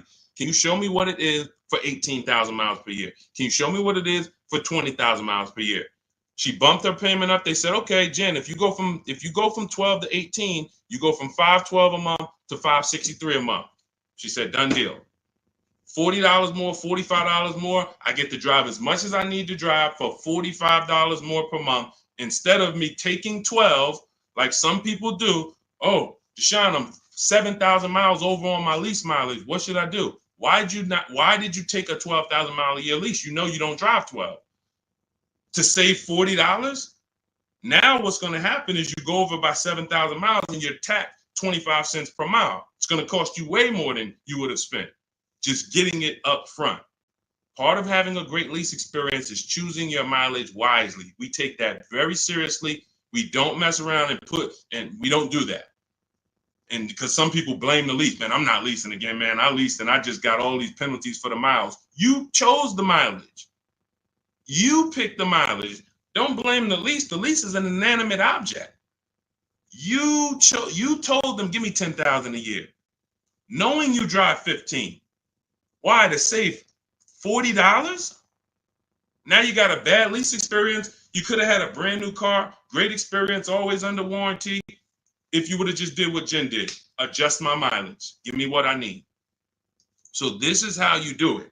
There's no way you can get a great deal if you purchase, but you should have leased. It's no way. The numbers are so far apart. It's no way. We just broke down. Somebody pulls up in a $1,000 payment compared to somebody with a below market lease. It's a $550 payment. We are so far apart. It's going to take you years to catch up to me because I'm saving $400 a month less than you. That means next month I'm up $800 on you. 3 months I'm up $1,200 on you. If my payment for the same car is $400 a month less than you because you decided to buy and I'm leasing and we're driving the same car, $400 times 12 times 4, $4,800 a year is in my bank account and it's in your car. And we have the same car. Deal structure. So we already hit on, if you just jumped on, we are very big on helping you get to where you need to be. You're either going to be a long-term person. We shouted out all the long-term people. Thank you to everyone who participated. Y'all helped us prove the point. And you can mix it up. One car you might buy, hey, my wife loves keeping cars. We're going to buy her car, keep it for 9, 10, 12 years. But hey, my husband, he doesn't really keep cars more than 6 years. We're going to lease his. You can mix it up. But you need to know when to pull these things out your tool belt. It's beautiful. And we don't buy leases at the end. Muzz, we don't buy leases at the end because all you're doing when you're buying a lease is buying a used car. That's it. So when you're buying your lease, you're buying a used car. You're making a decision. I'm going to buy a used car. The only difference is it's my car. That's it. There's no difference. You can overspend for your lease. There's tons of people who buy their own leases. They never even check the market to see that the price they're buying that lease for is not worth it. The $19,000 they're buying that lease for, the $24,000, whatever, they didn't even do a market analysis to see, wait, this is not even a good price to buy this car at. But what you're doing when you're buying your lease is saying, I'm going to buy a used car. Instead of leasing and driving new cars, I'm going to buy a used car. And if you're going to keep it another 8 years, God bless you. Do it. If you're not keeping it another 8 years, you are throwing money out the window because you're going to lose on depreciation. And let me end with this is big. The only people I know that will come into the Mercedes dealer and I look at them and they'd be like, okay, I want to switch this car out. And I look at it and I can see it's not too old. Say, all right, what year is that? Okay, so it's about 5 years old. Yeah, okay. How long have you had it? So I had it since it was new. Now, if somebody said to you, everybody, I want you to answer this. If you saw somebody come in and they had a car, was about 5 years old, and they said they've had it since it was brand new, would you think that car is almost paid off or paid off? Somebody comes in, you see they got a 5-year-old car. You ask them how long they had it. They say, since it was new. Okay, you've had it 5 years. Shouldn't that car either be paid off or almost paid off? Thank you, Antonio. Yep, thank you. Now check this out. These are the only people this happens to. So I could already tell when a person will walk into the dealership, they don't understand leasing because you're already in here replacing a car that you've only had for 5 years. I'm going to show you how, had you leased that car, you'd have thousands more in your bank account right now. And that's what I'm going to transition. That's what Melissa did. When you saw her say, hey, I leased and then I sold my Kia Sportage, she learned the 8-year rule. Step 1 in my book. I don't keep cars 8 years. I'm going to lease. She sold her old car, did the equity assessment, made $12,000, put it in her bank account, leased her new car, no money out of pocket. This is the same thing I'm about to tell this person. But I need to find out how much they owe on that car. Again, we all agreed the car should almost be paid off or paid off. So once we get to the nitty gritty and we're talking numbers, I'm like, okay, so you know how much you owe on this? First bad sign. Nah, I haven't checked. Okay, that's a problem. But it also could be a good problem. It could be, hey, I haven't checked. I've just been paying it, man. I might owe like another $5,000. Okay, no problem. We'll call the bank. We'll see. I have the used car manager look at the car. I'm like, okay, I'm going to tell this person about leasing because they obviously, I asked them, they're not going to keep the next car more than 8 years. They're going to do the same thing. Perfect. We ought to plan, make the customer happy. They're going to love it. They're going to love the low payment. They're going to get the car they want, hundreds less than they thought. This is going to be great. Big check coming back to them. Beautiful.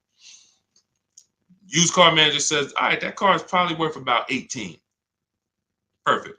I go back to the customer. He doesn't know what he are. Calls the bank. Hey, yeah, I'm calling for Mr. Johnson here. I need the payoff on his 2019 whatever. Okay, yes, the payoff is $19,100. 19,000? What do you mean? I said, look, Mr. Johnson, they're saying you owe 19,000 still on this. Oh yeah, I said, I told you I hadn't checked. Hold on. Didn't you tell me you bought this? You bought this new? You had it since it was new? You've had it 5 years? Yeah. Oh, but you know what? I had leased it for 3 years and then I bought it at the end of the lease. That's the culprit. Because you leased the car for 3 years, and then to get a payment similar, you usually have to take a 5 or 6 year loan. Most people, when they buy their lease out, they take a 6 year loan because they like the payment. You leased it for 3, bought it for 6. What's 6 plus 3, y'all? This is why, Muzz, I want you to remember this story for the rest of your life. When somebody says to you, or when you think about buying your lease out, remember this story. 9 years. Nobody who's smart, nobody on here. We might have some young adults on here. We might have some seniors on here. Nobody is signing up for a 9-year loan on a car. Not knowing it. No one. Every time you lease and then buy it out, that's what most people are doing. 9 years of payments on the same car. So you literally could have the car for 5 years. We call the bank to see how much you owe. You still have 4 years of payments left on the same exact car. That's why it's one of the worst things to do. And you're not even happy about it because it's like, oh man, I've had this car for a while, man. That's why buying your lease out, hey man, I was just trying to ride the market out. I wasn't ready to shop, so I just bought the lease out. Bad idea. Bad idea. It's just a bad idea. You could stroke a check for it? Possibly. But I would always shop for a new lease because, again, like I started the story with, when you buy your lease, you're going from a lease, driving new cars. If you're getting below market deals, like you're going to learn in my book, you're driving it for cents on the dollar, and then you're switching to a used car purchase. These are two totally different mindsets. Yep, you lease new cars, Marty. Two totally different mindsets. Buying a used car, you should be somebody like the people we shouted out earlier, the keepers. 8 years, 10 years, 12 years. You should be perfectly fine with maintaining a car. If something breaks on it, I'm gonna put money into it. I want to keep this thing. That's buying a used car. Buying a lease is like, hey, I don't want to do none of that. That's buying that. I mean, leasing, I don't want to do any of that. I want to drive new cars, always under warranty. The key is learning how to get below market leases. You can't walk into a dealership and just get a lease. We talked about that earlier. So that is the deal. Leasing is for people who do not keep their cars more than 8 years. Buying is for people who keep their cars more than 8 years. It's no in between. The people in between, you lose everything. You buy your cars, take out 6-year loans, trade them in. Losing. Never forget this again. Buy your cars, 5 years, trade them in. You're on a roller coaster to hell. Depreciation, killing you. You're never happy with what your car is worth. Man, I put all this money in, that's all y'all giving me? Depreciation. You buy your leases out. You're stuck in the middle. So get to one side or the other. And you must do this first, because as I said, if you buy, but you should have leased, you lost. That's why in step 1 of my book, there's 7 steps. Step 7 is delivery. So some of you who have my book, you should not be at step 7, and I'm about to congratulate you, and you have not done the steps to get to delivery. That book is meant to walk you from home to your delivery of your below market deal. Step 1 is the most important question. How many years are you keeping the next car? What we're saying, AKA, how are we going to beat depreciation? If you say, Deshone, 10 years. All right, we're going to beat depreciation with long-term ownership. Deshone, 3 years. All right, we're going to beat depreciation with a short-term, with a below market lease. The depreciation question is the first question because we're buying a depreciating asset. It's nothing more important than that. Deal on the right foundation. Some of you who are about to start leasing was like, Deshone, man, I was taught for years, never lease. 20, 30 years, never lease. You're going to make some of your best deals and be your most happy because you should have been leasing 15 years ago, but you listened to bad advice that they never broke down numbers. They never talked about depreciation. They never showed you anything. And they just said, never lease. It's like renting. And you believed it. So it's partially your fault. You believed it. You didn't verify. But there was no one to break down the numbers. I love math, and I've done thousands of transactions. I love breaking down the numbers to show you. All of you who are on here can see. You saw all of those below market lease deals. Buying those cars are nowhere close. Even if you bought a pre-owned version, nowhere close to what these people are paying. So that is the key. All right. All of this is in my blueprint. All of this is in my new book. Some of you like, you're like, I don't want to remember all this. It's no way you're going to remember. I'm going to remember all of this, Deshone. Everything is in my new book, step by step. It's a digital book. You can get your copy for 75% off. It's part of our welcome offer. In my TikTok bio, click that picture of me. You'll see a website, and you click the button that says get your book for 75% off. If you're on Instagram, click the picture of me, click the website, and then get your book for 75% off. If you're on YouTube, look in the comments. I have a 75% off link for you there. If you're on Facebook, look in the comments. I have a 75% off link for you. That link is only good for 30 minutes. So if you went there 45 minutes ago when we started, an hour ago when we started the stream, you missed it. So $97. And if I'm you, even if I missed it, I'm getting the book, because we only went over probably 40%, 30% of what we're talking about in there. Squeaky Clean, good to see you. Guy purchased the book. Listen, use it. Congratulations. Send me your stories. Send me your emails. I want you guys DMing me. I want you DMing me, Deshone. Check this deal out. I want you seeing, look, if those of you on Instagram and YouTube, you can see this. I want you sending me not just your cars, your numbers. Look, everybody who taps in, look, American Senior Benefits. I wanted to share my experience. Purchased my car 2 days after using the system. Now, those of you who want to shop with me, I do shop with people all around the country. It's an advanced thing. That's in my bio too. So I don't care how you get it. Some of you are like, Deshone, give me the blueprint. I can follow it. Everything's in there step by step. Some of you like, hey, Deshone, can we do this together? Perfect. You'll see both buttons in my bio. Doesn't matter how you want it. But he says, look, the first day I sent out the template, I received about 7 offers. Day 2, I emailed for my numbers, took the best offer, put them into the calculator. I have a calculator I invented that you get access to in the book. All of you get access to all. I probably have 5 calculators in the book that I've invented. You'll never find them anywhere else. Can't Google them. These are calculators that I literally wrote the code for that we use. One of them is the counter offer calculator. And he said, look, I sent the email counter. The dealer MSRP was $36,365 on the 2025 Kia Sportage X line. Oh man, I gotta go back and get his numbers. I didn't open it up on his Facebook post. I was supposed to hit see more, and I didn't hit it up. All right, so I gotta go. But you can tell he was excited to tell a story, and it's like, dang, I gotta go back and pull him in. But this is what I want. I want you guys emailing me the numbers. Proud of your numbers. Deshone, look at this. Last thing people want to talk to me about is their numbers. They'll post all day long. Oh, your girl upgraded. I had to treat myself. You know, your boy Fresh had to step out with the 2025. You never hear him talk about numbers. You'll never hear us. You'll never say, oh, y'all won't believe the price I got for this. You'll never hear that because they're ashamed of it. They're embarrassed by it. If they ran into me and I said, hey, yo, you got your contract on you? You got your purchase order? Oh, yeah, let me look at this. They'd be like, man, they'd be over there sweating like, all right, Deshone, don't tell. I know I did bad. I've had people say that to me. You know, man, I know I did bad. I'm like, listen, man, don't beat yourself up. I just want to see you do better. I want you knowing, why would you go work hard and then go get this beautiful vehicle and not have the confidence to know you paid less, the lowest price you could have? You shouldn't be ashamed. This is a treat to yourself. But because you didn't know how to shop, you're ashamed.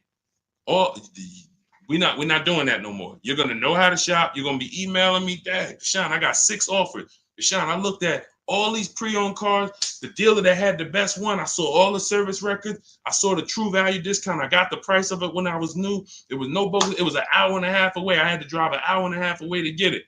But look at what I got. And then I let the banks bid. And then, you know, my credit union, you're gonna be like, numbers. You're not gonna be thinking about cars. You're gonna be just as excited about the deal you got as the car you got. That's where you're going.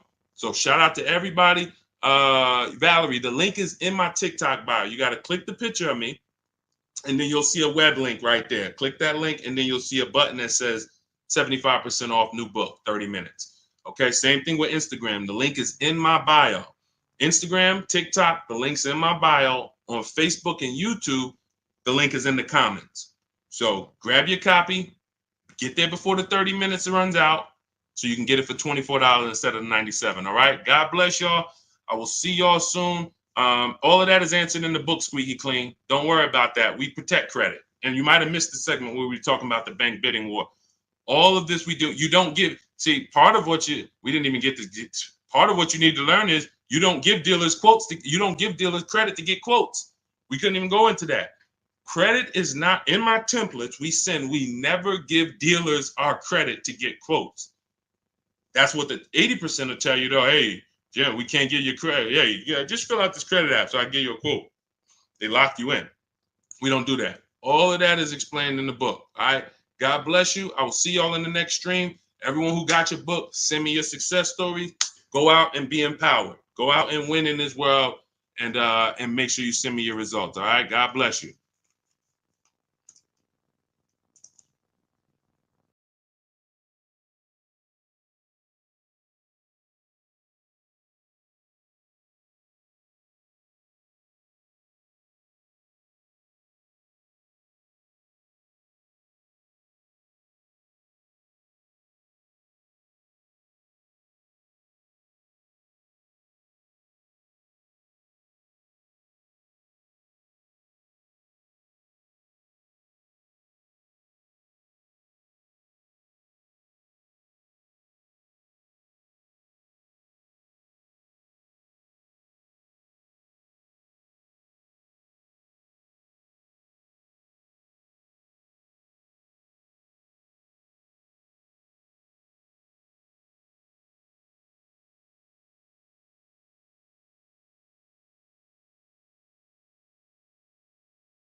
Welcome to Car Shopping Questions and Answers Live. I am your host, Deshone, the Auto Advisor. We are live on 4 platforms now, and we're going to do some fast car shopping Q&A over the next 60 minutes. I want to make sure you know what you need to know to go out here and pay less for leases, purchases, new cars, used cars than everyone else is paying. There's only 3 prices you can pay with every car. Every car has 3 prices. Remember this: market value, above market value, below market value.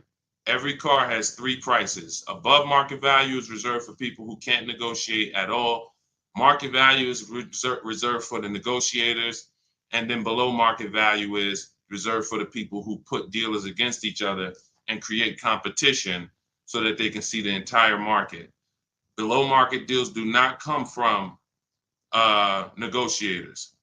You cannot get a below market deal negotiating. So, and you you got a below market deal negotiating. You must get dealers against each other.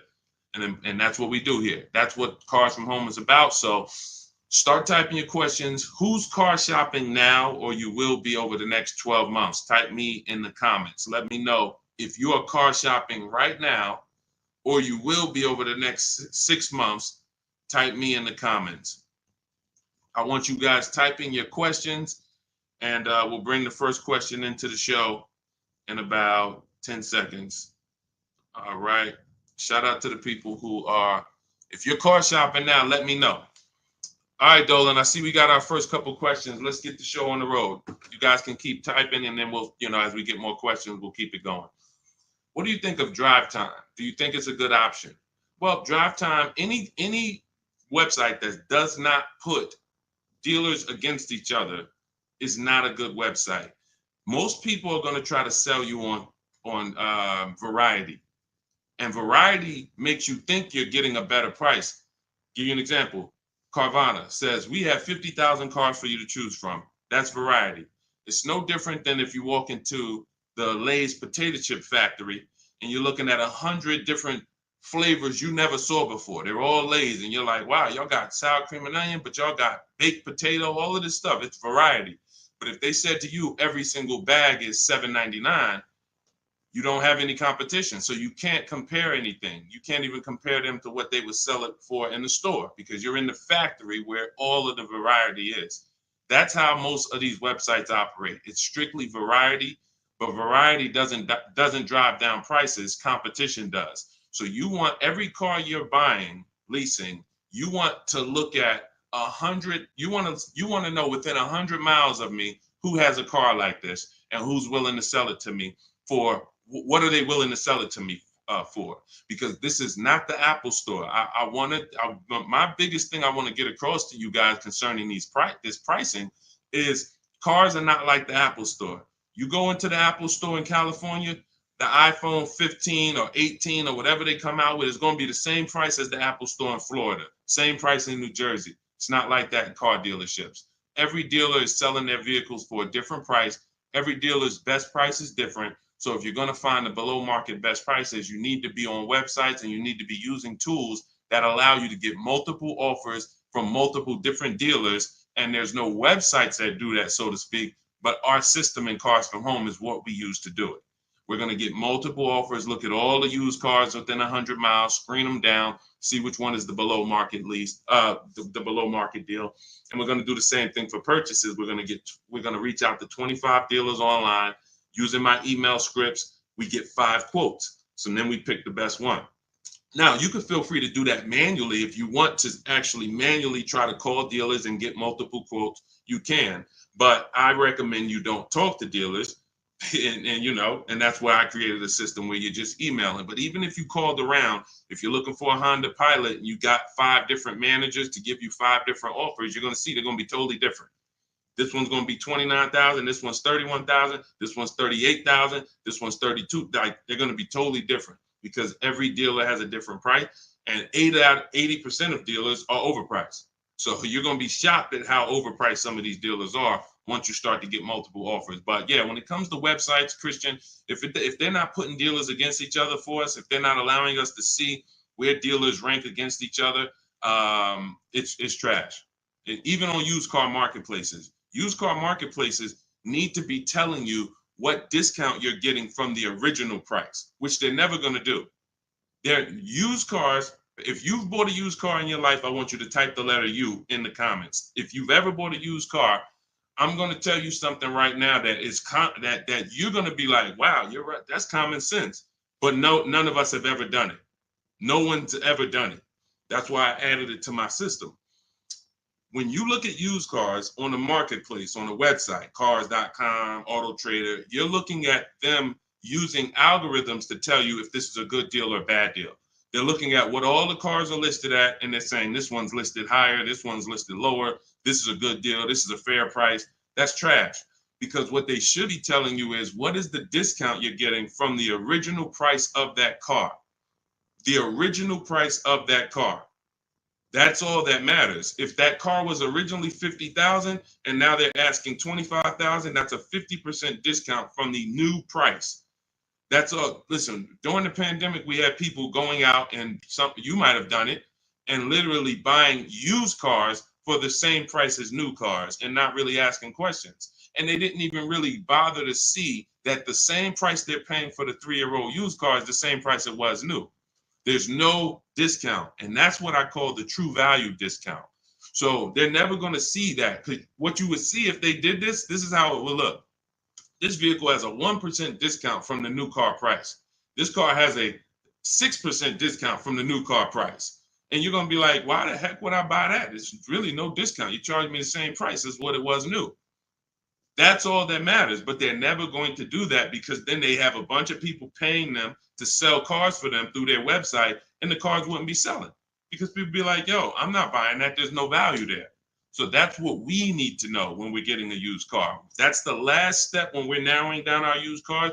We pull the original MSRP, we get the original price, and then we compare that. I have a calculator in my book that does it. You put the original MSRP in, you put the asking price in, and then it tells you this vehicle has a 42% true value discount, a 38% true value discount. And that's what you compare when you're shopping prices for used cars.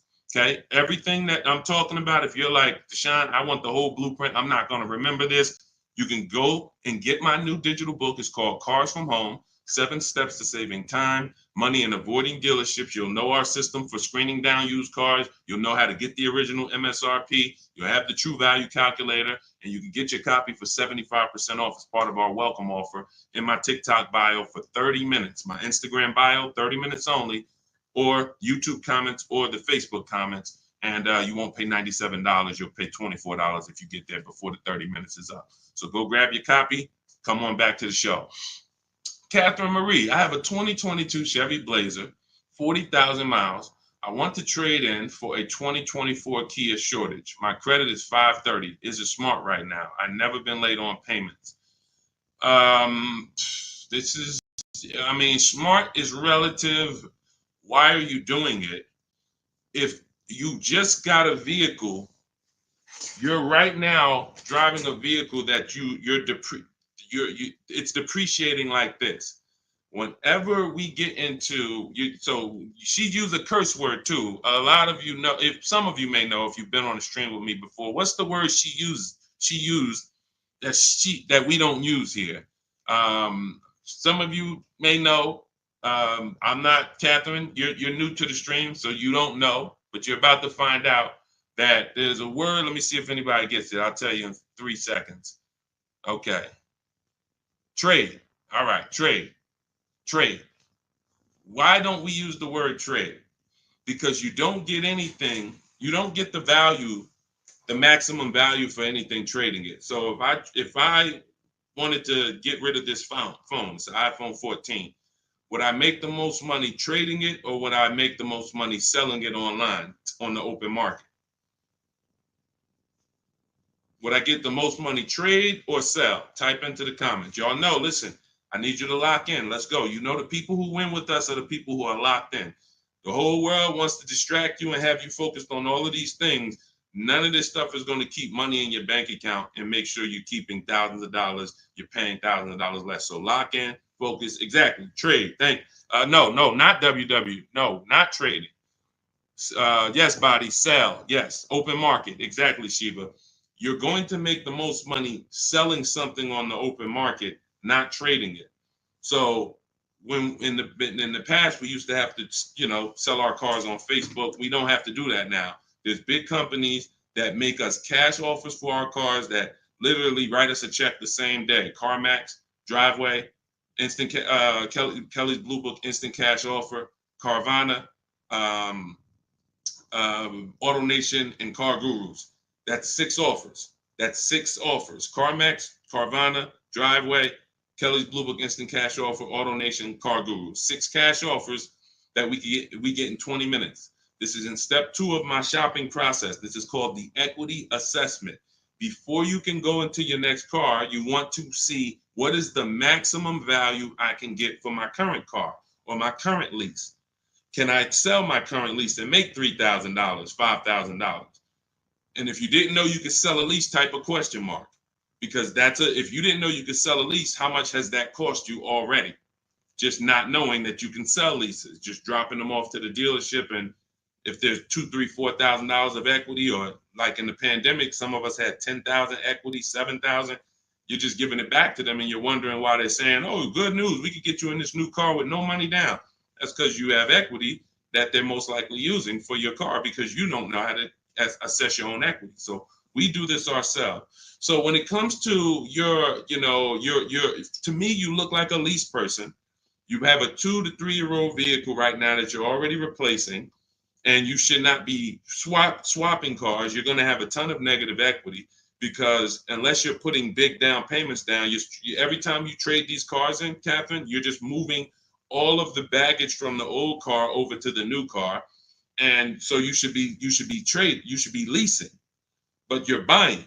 Buying is for people who are going to buy their cars and pay them off and then keep them until the depreciation doesn't look like this anymore, because this is normal depreciation. This is why you buy a car for $40,000 and in 5 years it's worth $18,000 or $16,000. That's called depreciation.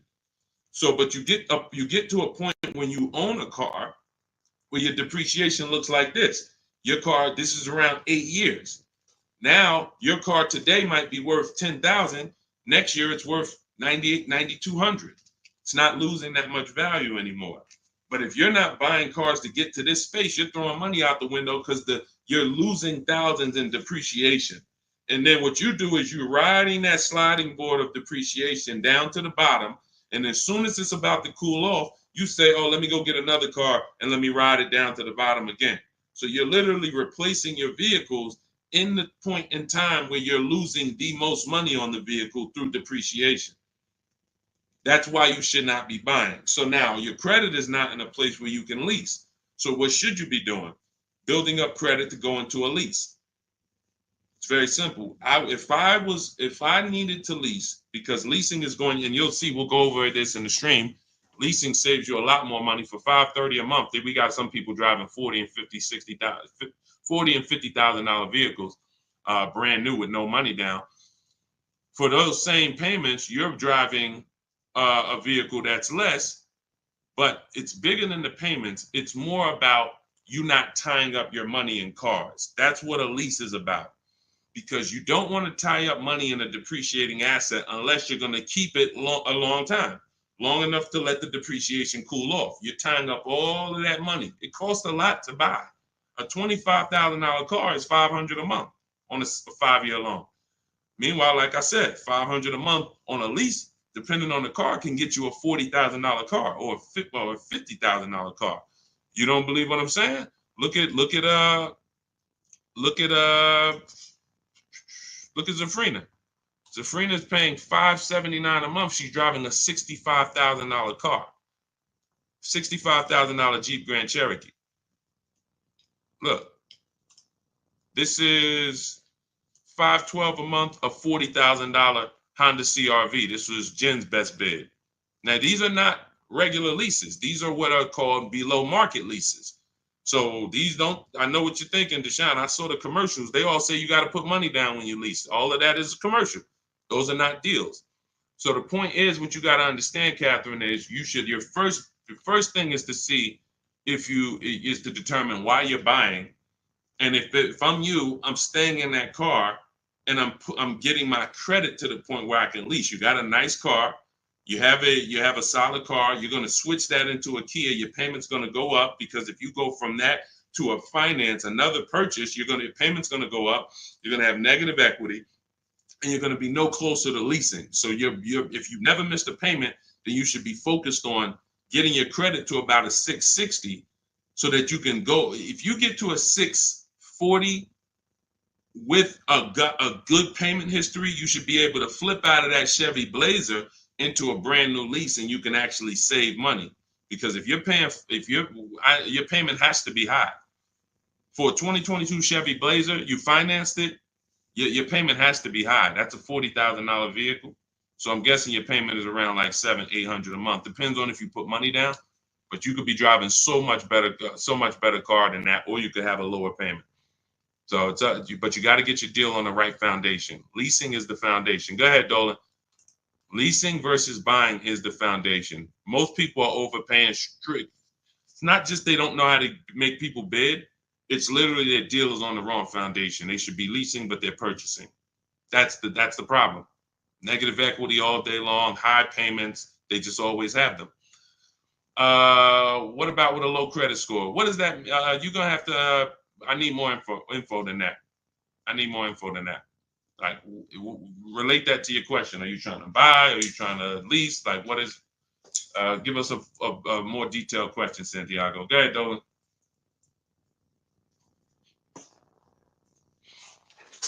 I'm car shopping right now for a new vehicle. I need a car ASAP. I'm looking to finance. Okay, so first thing to determine is, do you have a current car? If do you have a current car, then you've already decided you're going to purchase. You're not leasing. So therefore, now we move to step two. My process is 7 steps. Step 2 is equity assessment. Do you have a vehicle you need to sell? Okay. Now we're going to budget for. Are we going to budget for a new car or a pre-owned car? Can you afford both? That's the thing. Now, in my book, I have something called the perfect budget calculator. This is where we use the standard interest rates. We put our, preferred down payment in. It could be 0. Some people, you're like, Sean, I could put 3,000 down, but if I don't have to, I don't want to. That's what the perfect budget calculator does. You put in what you could put down comfortably. You put in what can you spend monthly comfortably. You put in what equity you have from your old car. You put that in, and then what it does is it tells you how much you could afford for a car. Could be 22,000, but you get multiple goals, because what you got to understand is, if I spend $400 a month for a 5-year loan, that's less money than if I spent $400 a month on a 6-year loan. So what we do oftentimes, you can actually budget for a lower price vehicle simply by shopping for a vehicle with a 5-year loan instead of a 6. So yes, my budget might be $400 a month, but for how long? So the perfect budget calculator gives you multiple goals, because you got to decide, what can you afford? Can you get everything you want in a new car at your budget? You said I'm shopping for a new vehicle. Can you get everything you need in a new vehicle for your budget? If not, then you got to go pre-owned. And then now what you're doing is you're going to the market and if let's say you're shopping for a new vehicle, because you said I'm shopping for a new vehicle, what we would do is we're separating the finance from the purchase of the car. See, because I could already tell by your statement, you're going to go in mixing them. And what I need you to get is, you're giving dealers, anytime you buy a car from a dealer and you give them a loan, you get your loan from them, you've actually given them 2 transactions. You've given them 2 transactions. Buying a car from a dealership is one transaction. Getting a loan from a dealership is another different transaction. And you're never going to get the best deal doing that, because you're not bidding out the loan. What we do is we bid out everything. Every part of our car buying transaction, we're bidding it out. So we're bidding out, let's say you're searching for a new Honda Civic. Okay, there's 25 Honda dealers within 100 miles of me. I'm talking to all of them online. You use my way, you're doing it by email, copy and paste. You do it your way, you can call around, ask for the managers. But I want to find the Honda dealership that's going to sell me a Honda Civic that I want for the lowest price. Who's going to beat everybody? Now, once I find that person or that dealer, now it's time for me to bid out my loan. My loan gets bid out by me reserving my car with the dealership. Hey, Honda, you already got. See, when you do this, what you're going to get is you're going to get a buyer's order, and you're going to say to the dealer, okay, I'm going to go shop for my own financing, but if you could beat the rate, you can have the business. So sometimes where you're going wrong. Another way you're going wrong is you're not giving the dealer a chance to beat the rate you got. And that's losing you opportunity. And the more people bidding for your loan, the better. And I'm going to tell you how you could do it without affecting your credit negatively. So this is all what I call the bank bidding war. This is in my books, the bank bidding war blueprint, because like I said, we bid everything out. That's how we get these deals that we get, that you see people get. So the point is, we lock up our car, we go home, we have our banks bid, we have online credit unions bid, online banks bid. Whoever gives us the best rate, now we call the dealership and we say, hey, if you can beat the rate, you can have the business. See, if you, it doesn't have, you never want the dealer telling you what your payment is going to be. Your payment is between you and the people giving you the loan.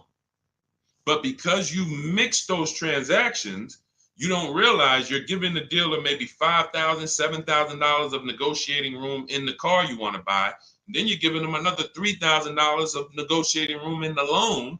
So they have all of this money to move around, and then God forbid you trade in your car. Now they got another $3,000 of wiggle room in that. You're giving them all three transactions. And that's why you're wondering, oh, I hope I could get a good deal. You can't. You have to separate these transactions and do them at home so that you can bid them out.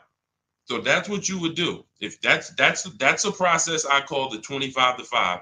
And as you can see, you don't need a lot of time to work our system.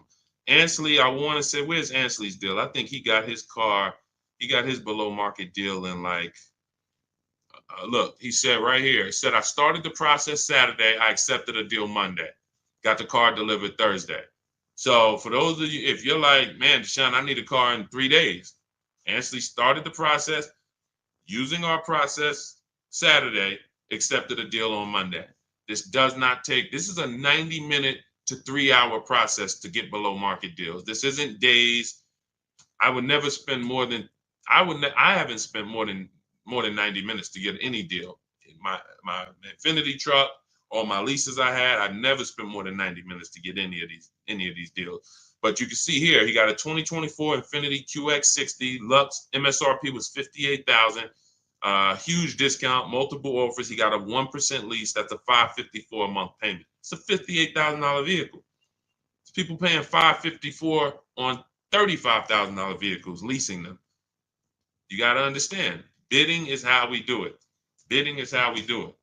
So it doesn't matter if you need a car ASAP, you want the blueprint. Get your copy of Cars from Home, 7 Steps to Saving Time, Money, and Avoiding Dealerships. Now, you could do this manually too.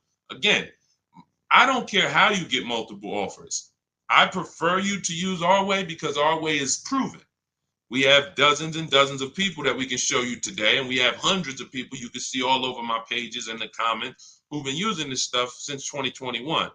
But I don't care how you get multiple offers, just get them. Because the money savings is in multiple offers. If you're looking at a blue used car and you're like, man, this dealer right by my house got this nice blue Chevrolet Cobalt, I don't care. Just understand there are hundreds of that same vehicle all around.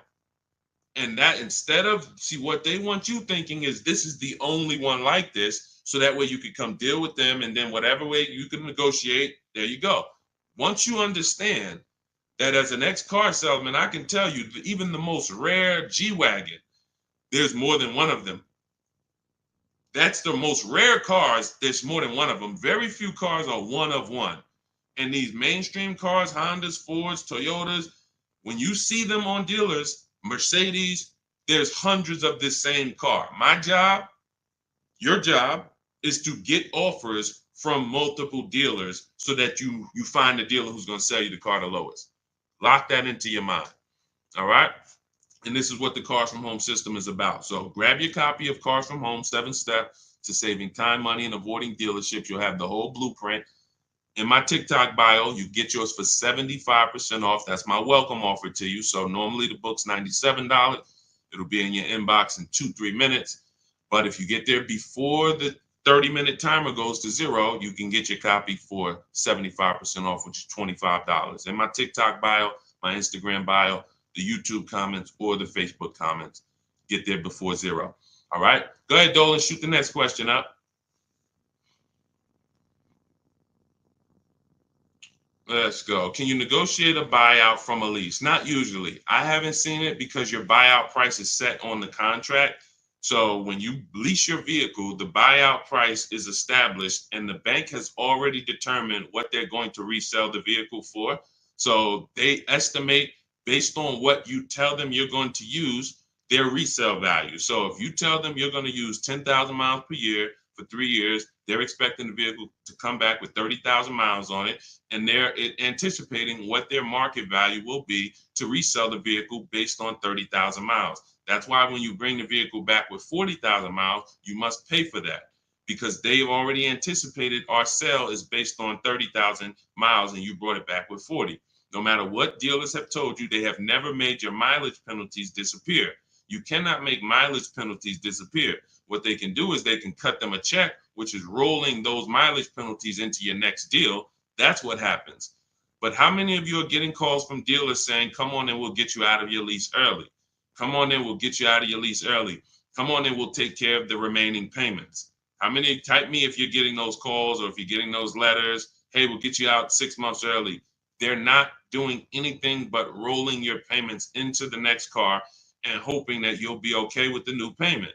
But if you waited until you didn't have this baggage, you can literally make a deal without the baggage. So yes, you might be able to achieve 500 a month with the baggage, and maybe you could afford 500 a month, so it's okay with you. But if you were patient, you could literally make your deal when you didn't have the baggage, and the same car you got for 500, you could get for 400 a month. So they're playing on the fact that you're going to want a new car and you're not going to look at the numbers and be able to understand that they're rolling those numbers into the new car. And if you were patient, you wouldn't have to deal with that. That's the big thing. It's just about being patient. It's the biggest play on your emotions. There's no other industry like the car business that plays on your emotions, and they use it to your disadvantage. It's all that's why I tell you we don't talk numbers in dealerships. We don't negotiate in dealerships because you're in their house, you're looking at a product you like, and you have no leverage to even talk to their competitors sitting in their house getting numbers. That's why we don't do it. We only get numbers from home. All of our deals are made from home. So no, I haven't seen you be able to negotiate a buyout on a lease. The price is set. And that's another reason why you don't want to buy a lease. Let me end this question with this. The buying of leases is a horrible idea. In most cases, it's one of the worst things you can do because most people are not checking to see that the vehicle they're buying out is actually a good price. So if you're not checking to see that the vehicle you're buying out is a good price, you don't even know that you just overpaid for your lease. Especially those of you who, if you go over your miles, let's just say your buyout is 20,000 based on 30,000 miles. You're supposed to have 30,000 miles. You can buy that car for $20,000 based on 30,000 miles at the end of the lease. Now you drive 50,000 miles. You go 20,000 miles over because you got the wrong miles. You didn't pay to get 18,000 miles like you should have. You took a lower payment and you now have a penalty. It's not the lease's fault. So now you come back and you say, well, I'm going to just buy the vehicle. The problem is the vehicle that the 20,000 buyout price was based on 30,000 miles. So now you're about to buy a vehicle and pay the same price that was for a $30,000 30,000 mile vehicle. You're going to pay the same price for a 50,000 mile vehicle. So you buried yourself and you've bought something well above what it was worth. You've paid well above what it was worth because the fact you put 50,000 miles on it didn't adjust the buyout. It didn't say, well, you put 50,000 on it. Instead of 20, you could buy it for 16 because it's really not worth 20 at all. No, you're paying the buyout price no matter what. So 99 times out of 100, the penalty is way less. It's just bad leasing. It's bad lease structure. When you see people that hate leases, it's their fault in a lot of cases. They don't know that though. Man, I didn't get the mileage. They penalized me. Man, I got a bill because I had dents and the windshield was cracked. But if you own the car and you went to sell that car and it was a cracked windshield, wouldn't you need to pay for that? Wouldn't that come off the value?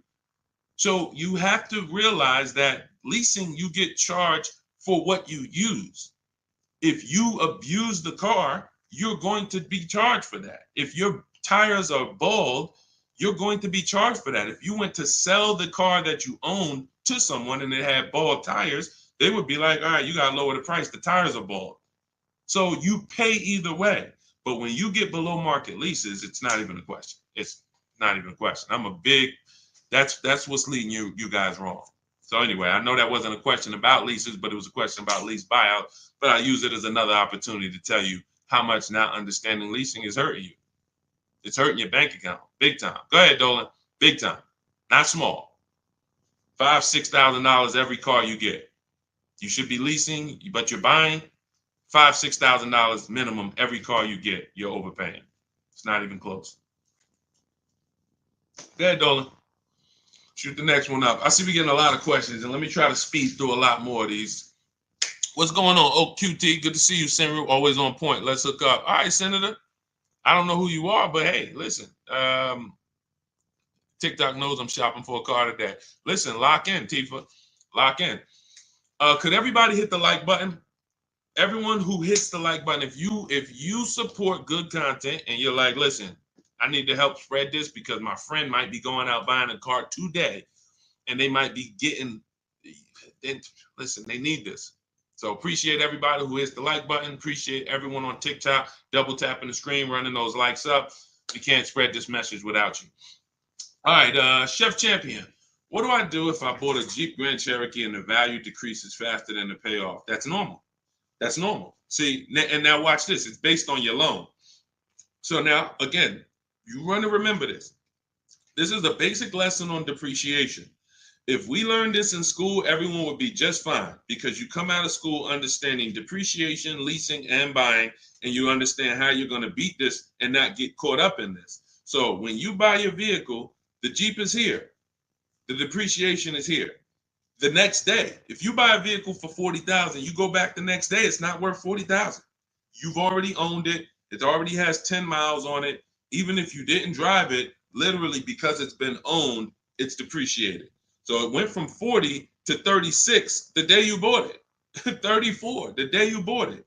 And so depending on how much you overpaid, it could drop even more. If you should have gotten a $7,000 or $8,000 or $10,000 discount off the car, but you didn't get a discount because you don't know how to make dealers bid and you're trying to negotiate and you don't know about rebates and all that, you overpaid. It doesn't change the fact your car is going to depreciate based on the market value of that car. So when the market sees that some people are getting $7,000 to $10,000 off of the new ones, your 1-year-old one becomes worth even less. So depreciation is what you're trying to avoid, but you can avoid it by, you can't change what the vehicle is going to do. Pay very close attention to this. You cannot change. If a vehicle is going to depreciate like this, there's nothing you can do to change that. The only factors you play is how much you drive. High mileage drivers, you're depreciating like this. Your slope is steep. You're putting 100,000 miles on cars in 4 years. Your car goes from 40,000 to daggone 15,000 in 4 years. Like that's the way you do. Your normal driver is going to look like this. So you can't change that. What you can do is you can say, are you going to keep the vehicle long enough to avoid that? You're riding out the depreciation. Who has a vehicle in here that they've had outside their house right now? Right now. It's older than 8 years. I want you to type the number of years in the chat. Let me know how many years you've had the vehicle in your driveway. If it's more than 8, I want you to type 12 years, 11 years. If it's more than 8, I want you to type the number. Okay, I see you. The next 11 years. No, not 2, Kathy. It has to be more than 8. All right, 12 years. I see you. All right, I see you, Happy. 8 years. Raw Doggy, 18 years. Okay, TT, 18 and a half years. Charlie, 35 years. Okay, so when we look at this, this is how you beat depreciation. This is the goal. This is the goal of the purchase. You need to understand, Chef, that that's the goal of the purchase. See, they're not thinking when their Jeep Grand Cherokee value decreases after 2 years or 3 years. They're not thinking that way. They're long-term. See, short-term people who don't lease are the ones that are concerned about depreciation. Pay close attention, because you're getting the mindset of why not understanding leasing is super expensive. Because when you're them, you're not concerned with depreciation. TT's not concerned. She's had a vehicle 8.5 years, 35 years, like 18 years raw dog he's had. That vehicle, he's gotten the value out of it.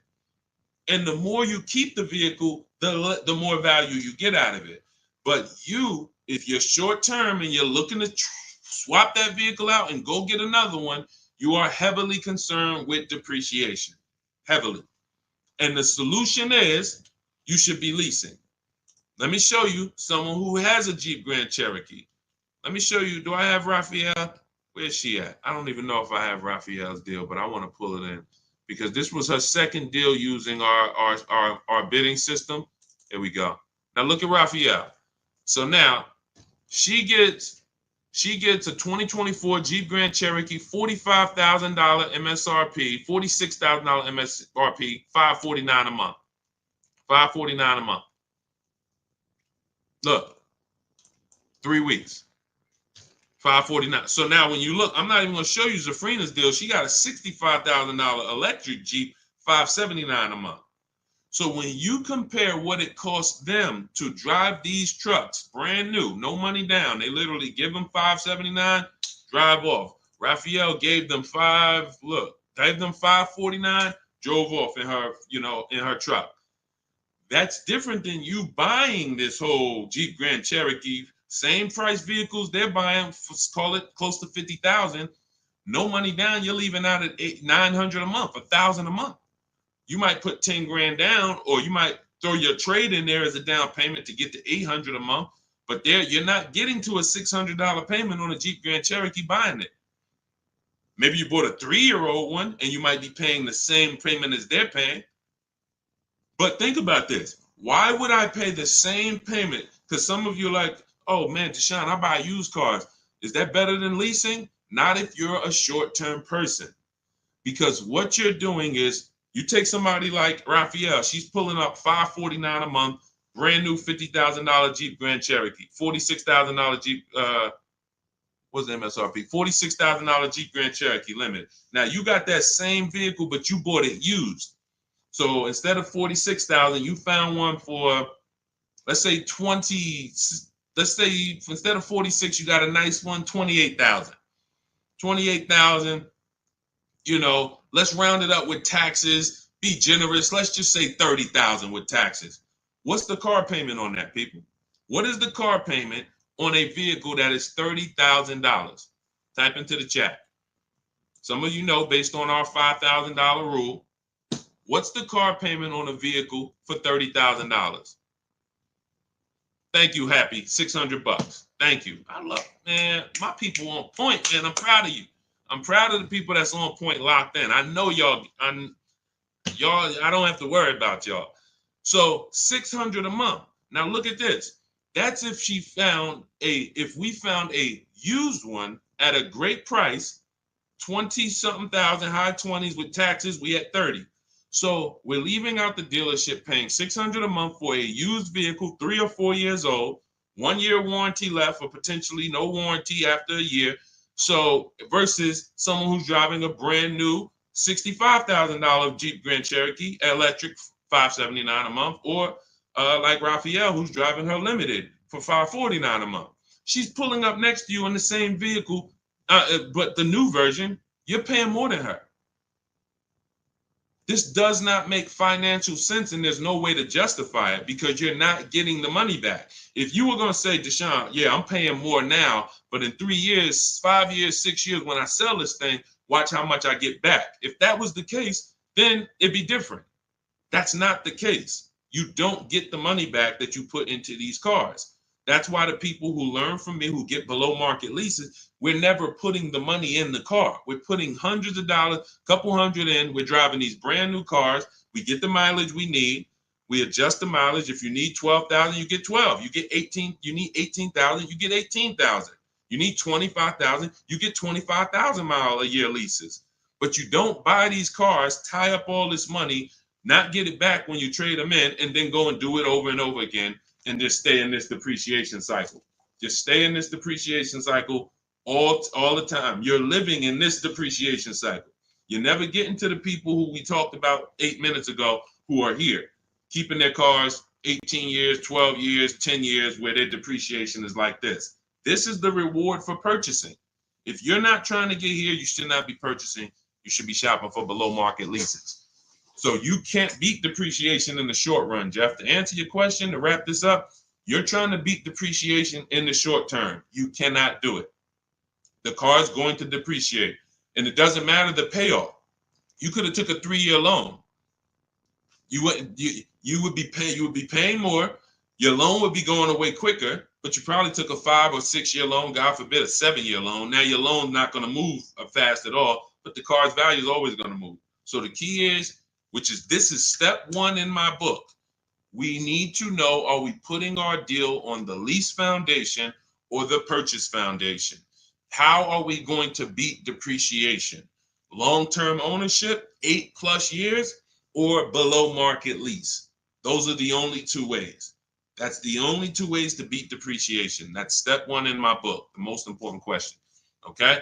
All of this you can get 75% off as my welcome offer to you for getting cars from home, my new digital book, 7 Steps to Saving Time, Money, and Avoiding Dealerships. It's already 5-star rated. You can type it into Google. You'll see all the reviews online. Shout out to everyone who reviewed the book on Goodreads. And the book is just everything I teach. Everything you hear on my streams, it's in there step by step so that you don't have to remember this. So you can go to my TikTok bio, my Instagram bio, the Facebook comments, or the YouTube comments. And if you get there before 30 minutes is up, you get your copy for 75% off the whole blueprint. The bank bidding war is in there, selling leases, high mileage driving strategies, all in there step by step for you guys. All right. Once you get your book, make sure you screenshot the thank you page, though. As soon as you pay, you're going to see a page that says screenshot this page. You can open the book link there, but you'll also have my support team's email, because sometimes you're typing fast and you type your email wrong, and we can't send the book to a wrong email. So make sure you screenshot that page so you can have the support team's email. Go ahead, Dolan, shoot the next question in. Hey, what to do if I'm upside down and need a new vehicle? Well, you can only get out of negative equity 2 ways. This is also in my book. You can pay the difference, or you can move it over, transfer it. Now, the third option with negative equity is you don't get a car. This is what I call the bad credit for people with good credit. Negative equity is the bad credit for people with good credit. Because when I was in the dealership, some of you know I worked for Mercedes for 5 years, General Motors 5 years. The only people who couldn't get a car, who had great credit, was people with too much negative equity. So what you're looking for is you're looking to see, doing the equity assessment, what is the most I can get for my car? Because let's say the dealer tells you your car is only worth $14,000. but you owe $16,000. They're going to tell you you have $2,000 of negative equity. That's why we never get our prices of what our car is worth from a dealer. We do this from home during our equity assessment. This takes us 20 minutes. We go on CarMax.com, Driveway, Carvana, Kelly's Blue Book Instant Cash Offer, AutoNation, and Car Guru, Sell My Car. This is 6 cash offers that we're going to get in 20 minutes. So now these are the most competitive offers we're going to get, and that's going to tell us the least amount of negative equity that we would have.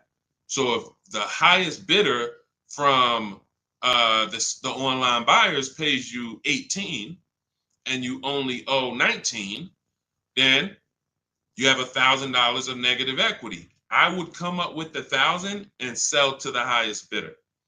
This is what I call paying the difference. Why is that the first option?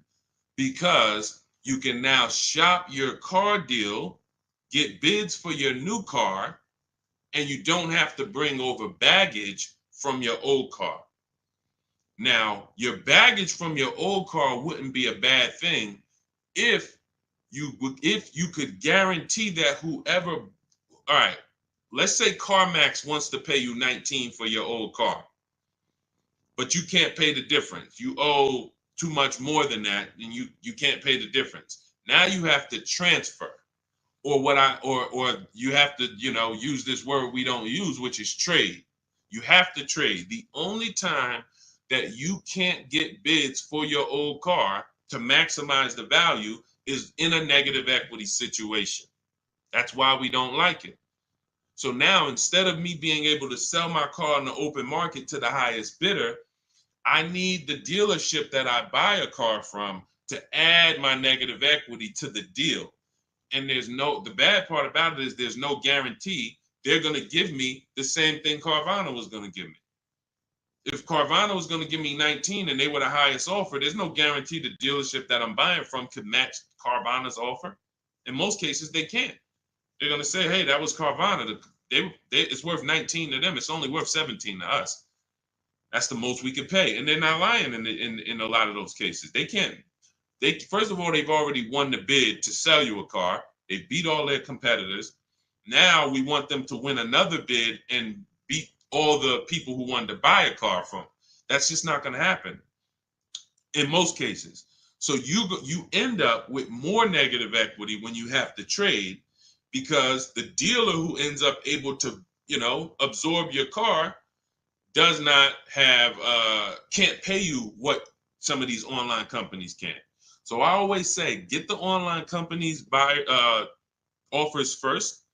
See if you can pay the difference. That's going to be the least amount of negative equity you have. That'll allow you to move with no baggage, and that's going to be the best thing for you. Now, that's the 2 strategies in my book for negative equity. 2 strategies. Now, if you need to transfer, now you have to take into account loan to value ratios. Depends on how much negative equity you have. Do you have 4,000, 3,000? That could usually be transferred over to most cars and go right on top of the purchase price, and you're going to be fine. But if you have $10,000 or $15,000 of negative equity, there's not many cars that you can switch over to, and it's going to allow you to absorb all of that unless you get a big discount. If you get a big discount, you look at somebody like Milligan. Milligan gets, $27,000 off her. Where's her deal at? She gets $27,000 off her Mercedes EQE. It was $79,000. She ends up getting it for $51,000. That's bidding. She gets all the discount and all the rebates. And now you look at somebody like Kimberly. Kimberly gets $20,000 off of her Maserati. $86,000 vehicle, 87. She gets $20,700 off. If she had to roll over 15 grand of negative equity to this deal, she could do it. So the bigger the amount of negative equity, the more you need to search for a car that has the best offer on it, the below market offer on it, gives you a lot of rebates, a lot of discounts, 7, 10 grand, 12 grand off, so that you can roll that negative equity over. And 99 times out of 100, you should be rolling it over to a lease, because once the lease is paid off in 3 years, you're gone, and the negative equity is gone. And it's a hedge, because this has happened to people. They didn't plan on it, but they'll roll over 5 grand of negative equity or 10 grand of negative equity to a lease. Vehicle gets totaled. Gap insurance kicks in. They go out, they get a new car, and it's fresh. So with a lease, you're burying the negative equity into the lease, and you're paying it off in 3 years, and then you're fresh. And in the case of a, God forbid, total, or the vehicle stolen and not recovered, it's gone. Negative equity is gone. So it's the best way. Going from a negative equity situation to another finance makes no sense to me, unless it was an emergency and you had to switch cars. That's the only time, like you were planning on keeping the car 8 years, 10 years, but there was an emergency. Maybe your wife had triplets and the car doesn't work anymore. Now you have to go and get a bigger car, but you're a long-term person. That's the only case. The other cases, you should be flipping negative equity into a lease. That's the solution. Go ahead, Dolan. Great questions, great questions, great questions. Have you explained the lease? Well, the lease is very simple. It's for short-term people, and short-term means I'm not keeping my car long enough to ride out the depreciation. See, short-term is not a 5 years, 8 years, it's 3 years, no, it's the depreciation curve looks like this on a car. So a short-term person is not going to get here. You're not keeping your cars 8 years to where you're going to ride out the depreciation and now you're not losing value. Car's paid off. You got a great asset in the driveway and you're going to keep it for another 2, 3, 4, 5 years to get the most money out of it. That's the purchase route. That's how you're beating depreciation there. Leasing is for people who are going to, you've been taught that you should buy, even though this is your ownership cycle. This is your ownership cycle. It looks like this. I buy a car, it loses 50% of its value in 5 years. I go and I do it again. Trade it in, replace it, do it again. Every single car I buy, I'm losing thousands and thousands of dollars in depreciation. Then I go and do it again. I never let it cool off. And I'm putting a lot of money into these cars because I buy the whole car. $40,000 car, $25,000 used car, whatever. I'm putting all the money into these cars and then I'm replacing them before the depreciation cools off. Leasing is how is for you to get off that roller coaster, get off that sliding board. That's a losing battle, and you're paying thousands and thousands of dollars more for that right. You're paying for that privilege that gives you no benefits. No benefits. You can see, and that's the reason why I teach about depreciation, so that you can understand when people say, oh, well, I like to buy my cars because I want to drive as much as I want. They don't understand. If you bought a car for 40 and you put average miles on it, this is how it looks. If you bought a car for 40 and you put high mileage on it, this is how it looks. It doesn't stay like that. It goes down. No matter what you pay for how much you drive on a car, even if you own it. If you put 100,000 miles on your car in a year, you come back, what is it worth? Whole lot less. Whole lot less. Like, this is not even close. So the key, when you understand this is what I call the unseen expense, depreciation. Then you understand, okay, being that I'm going to pay for my car, whether I buy or lease, which option allows me to pay less? That's based on my lifestyle. If I'm going to keep my car 8, 9, 10 years, buying allows me to pay less in the long run. In the short term, buying is more expensive. Remember, we already compared somebody like Zafrina's lease, she's paying $579 a month, driving a $65,000 car. We compared that to a used version. Somebody gets a used version for $30,000. They're paying $600 a month to drive a used version, 3, 4 years old. Somebody who wants to buy a brand new version like Zafrina got, $65,000 car, that's a $1,300 a month payment. Even with a big discount. Let's say, well, Deshone, what if they got a huge discount? $15,000 off. Okay, let's play the game. So they get a huge $15,000 discount off that same Jeep that Zafrina got. So instead of paying $65,000, let's go back to her so everybody can play along. So instead of paying, hold on, no, that's not. All right, so $65,000, she gets a $15,000 discount. So instead of paying 65, she pays 50. What's the payment on that? Come on, type into the chat. Stay close to the chat.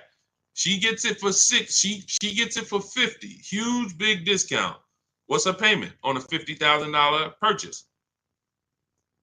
Some of you know we got to do our math, because every $5,000, $100 a month, we could see if anybody's going to type it in. What would her payment be? Once in a lifetime, huge discount, $15,000 off. $1,000. $1,000. $1,000.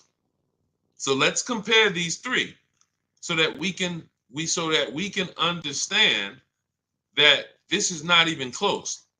You have Zafrina, who's driving a $65,000 vehicle for $579 a month. She's leasing it, 12,000 miles per year. If we compared a used version of this vehicle that we basically took half price. Let's say she's magically found a great used vehicle with good mileage and magically found it for half price. We already know that ain't gonna happen. And y'all know why I'm doing this. You can see, dang, if we're being extra conservative and these numbers are still nowhere close, imagine how much you're really losing by not understanding this. If we use real numbers, if we use like more accurate numbers, you're not getting a $15,000 discount. You're not getting a half price discount on a used one. You might get it for like 40. So that's 40,000, that's an $800 a month payment. 30,000, $600 a month payment. Brand new one with a big discount, $1,000 a month payment. None of these are close to what Zafrina's paying at $579 for what she's getting. Driving a brand new vehicle, not tying up her money, driving a brand new vehicle. No, so that's what I'm saying. The reason why leasing versus buying is step one in my book is because if you buy, but you should have leased, you cannot get a great deal anymore. You cannot. That's why you're like, you may write me and be like, Deshone, man, I figured out I shouldn't be buying anymore. Should I stay in this car? Or should I switch to a lease now? There's no benefit in you staying in it. If you can swap from a finance to a lease or from a purchase to a lease right now, you should be doing that right now. There's no benefit to staying in a finance if you're not keeping the car long enough to get here. You're just delaying the inevitable, putting more money into the car, driving less car than you could be driving for the money you're paying. There's no benefits there. No benefits there. So that's it. Everything we're talking about is in my new digital book, Cars from Home, 7 Steps to Saving Time, Money, and Avoiding Dealerships. Our entire process is called Cars from Home. 90% of what we do to get these below market deals is at home with a computer. So you don't need to be a great negotiator to get these prices that you're seeing people pay. You do need to have the blueprint, and Cars from Home, my new digital book, is the blueprint, and you can get a copy for 75% off. It's normally $97, and it's worth every penny of $97, but $24 is better. If you can get to my bio before the 30-minute timer goes to 0, you can get your copy for 75% off, which is $24, and you'll have everything we're talking about, everything we haven't had time to talk about so far: leasing, buying, below market deals, purchases, the bank bidding war, where we have banks and credit unions bidding. All of this is laid out for you step by step in the book. So grab your copy in my TikTok bio, my Instagram bio, the YouTube comments, or the Facebook comments. Get there before 30 minutes is up. Okay, go ahead, Dolan, shoot the next question in. Body envy sculpting. What if you drive a lot of miles with a lease? That's very simple. You're still depreciating your vehicle whether you buy or lease. So let's just say you are driving 30,000 miles per year, but you're buying. You're destroying the value of your car. So you're paying for that. If you were going to sell a car today and it was 30, it had, let's say it's a used car, it has 40,000 miles on it. You go out this year and you drive another 30,000 miles. When you come back, you just, whatever you were going to sell the car for with 40,000 miles, forget it. Like, you put another 30,000 miles in 1 year, your value just dropped tremendously. High mileage drivers, you are getting killed the worst with depreciation, because you get these deals and you structure these deals like you're not a high mileage driver. That's why when I was at the dealership, some of you know I've spent 14 years in dealerships, 4 years in my own brokerage, 5 years in Mercedes, 5 with General Motors. So when I was in the dealership, people would come in, and especially when Uber first started, and they would have like a 5-year-old Honda, but it had 250,000 miles on it. And that wouldn't be a problem, except they still owed like 12 grand on it. That's the problem. So it's not that you're structuring your loan in a way where you drive. The only way for you to not have big negative equity every deal, 10 to 15,000 or more, is you would have to be putting that money down. You would have to be making large down payments to stay out of negative equity, being a high mileage short-term driver who's trying to replace their cars in 3-4 years, because it's inevitable. And then you'd also have to or you'd have to take a shorter loan. That's people's solution for high mileage drivers. You should either put more money down so you can avoid negative equity, or you should take a shorter loan. So instead of a 6-year loan, you should take a 4-year loan. Now, if you're just doing this mileage based on your normal life, business, your profession, then you should be leasing. If you could predict the mileage. If you can predict the mileage, then you should be leasing. And I'm gonna tell you where I learned this. I learned this from a customer when I was a manager at Hyundai. I was a manager at Hyundai for 6 weeks. Dealership was not for me, but 6 weeks I was there and I learned something very valuable. I was helping a guy return his lease.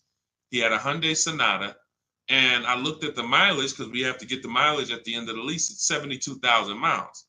And I asked him, I said, you lease this? He said, yeah, I always lease now. I used to buy it and I always would have negative equity. All I do is lease now. I pay a little more and then I drive my 25,000 miles a year. I get my 25,000 mile a year leases and that's it. I come every 3 years, I get me another one. He was in sales. Since then, I've been telling any one of my clients listen, let's take a look at a lease. Because when I looked at his payment, if a great deal on a Hyundai Sonata at the time, why my nose itching? If a great deal let's say a great deal on a Hyundai Sonata at that time might have been $350 a month. Let's say he was paying $550, $525. You know, he wasn't paying $800. He wasn't paying double. He was literally paying like $175 more per month to drive 25,000 miles a year. Huge, huge benefit. Now, if you don't know how to get good lease deals and you go and you try to do a high mileage lease, then it's going to suck. Because they're going to hit you with a high lease to begin with. And then they're going to say, oh, you want 25,000 miles? You want 20,000 miles? Oh, now you're going to be at 1,000 or 20.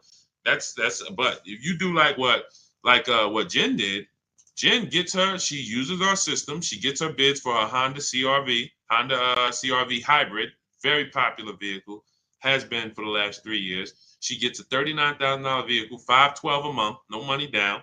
That's a 1.3% lease. And then she adjusted it from 12,000 miles to 18,000 miles. Payment went from $512 to $563. Look. And then after that, she put money down because she wanted to lower her payment. See, we always talk about when you put money down, you have to lower it. You always have a good deal, a great deal, before you put money down. Money down is just to lower your payment on an already great deal. You can't buy your way to a great deal. You can't. So she had a 1.3% lease, and then she bumps it up to $563 a month. See, so some people who didn't understand lease structure, knowing they needed 18,000 miles per year like Jen, they would take the 12. They take the 12, take the $512 a month payment, not even ask, hey, how much would it cost me to get 18,000? Because that's what I need.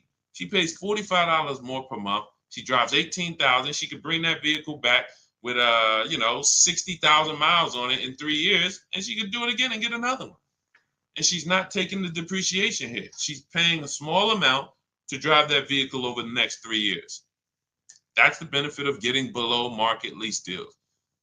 Hey, Ava. Hey, no problem. Yeah, thank you for what you do. No, thank you. Thanks for showing up. I'm here for the people who locked in.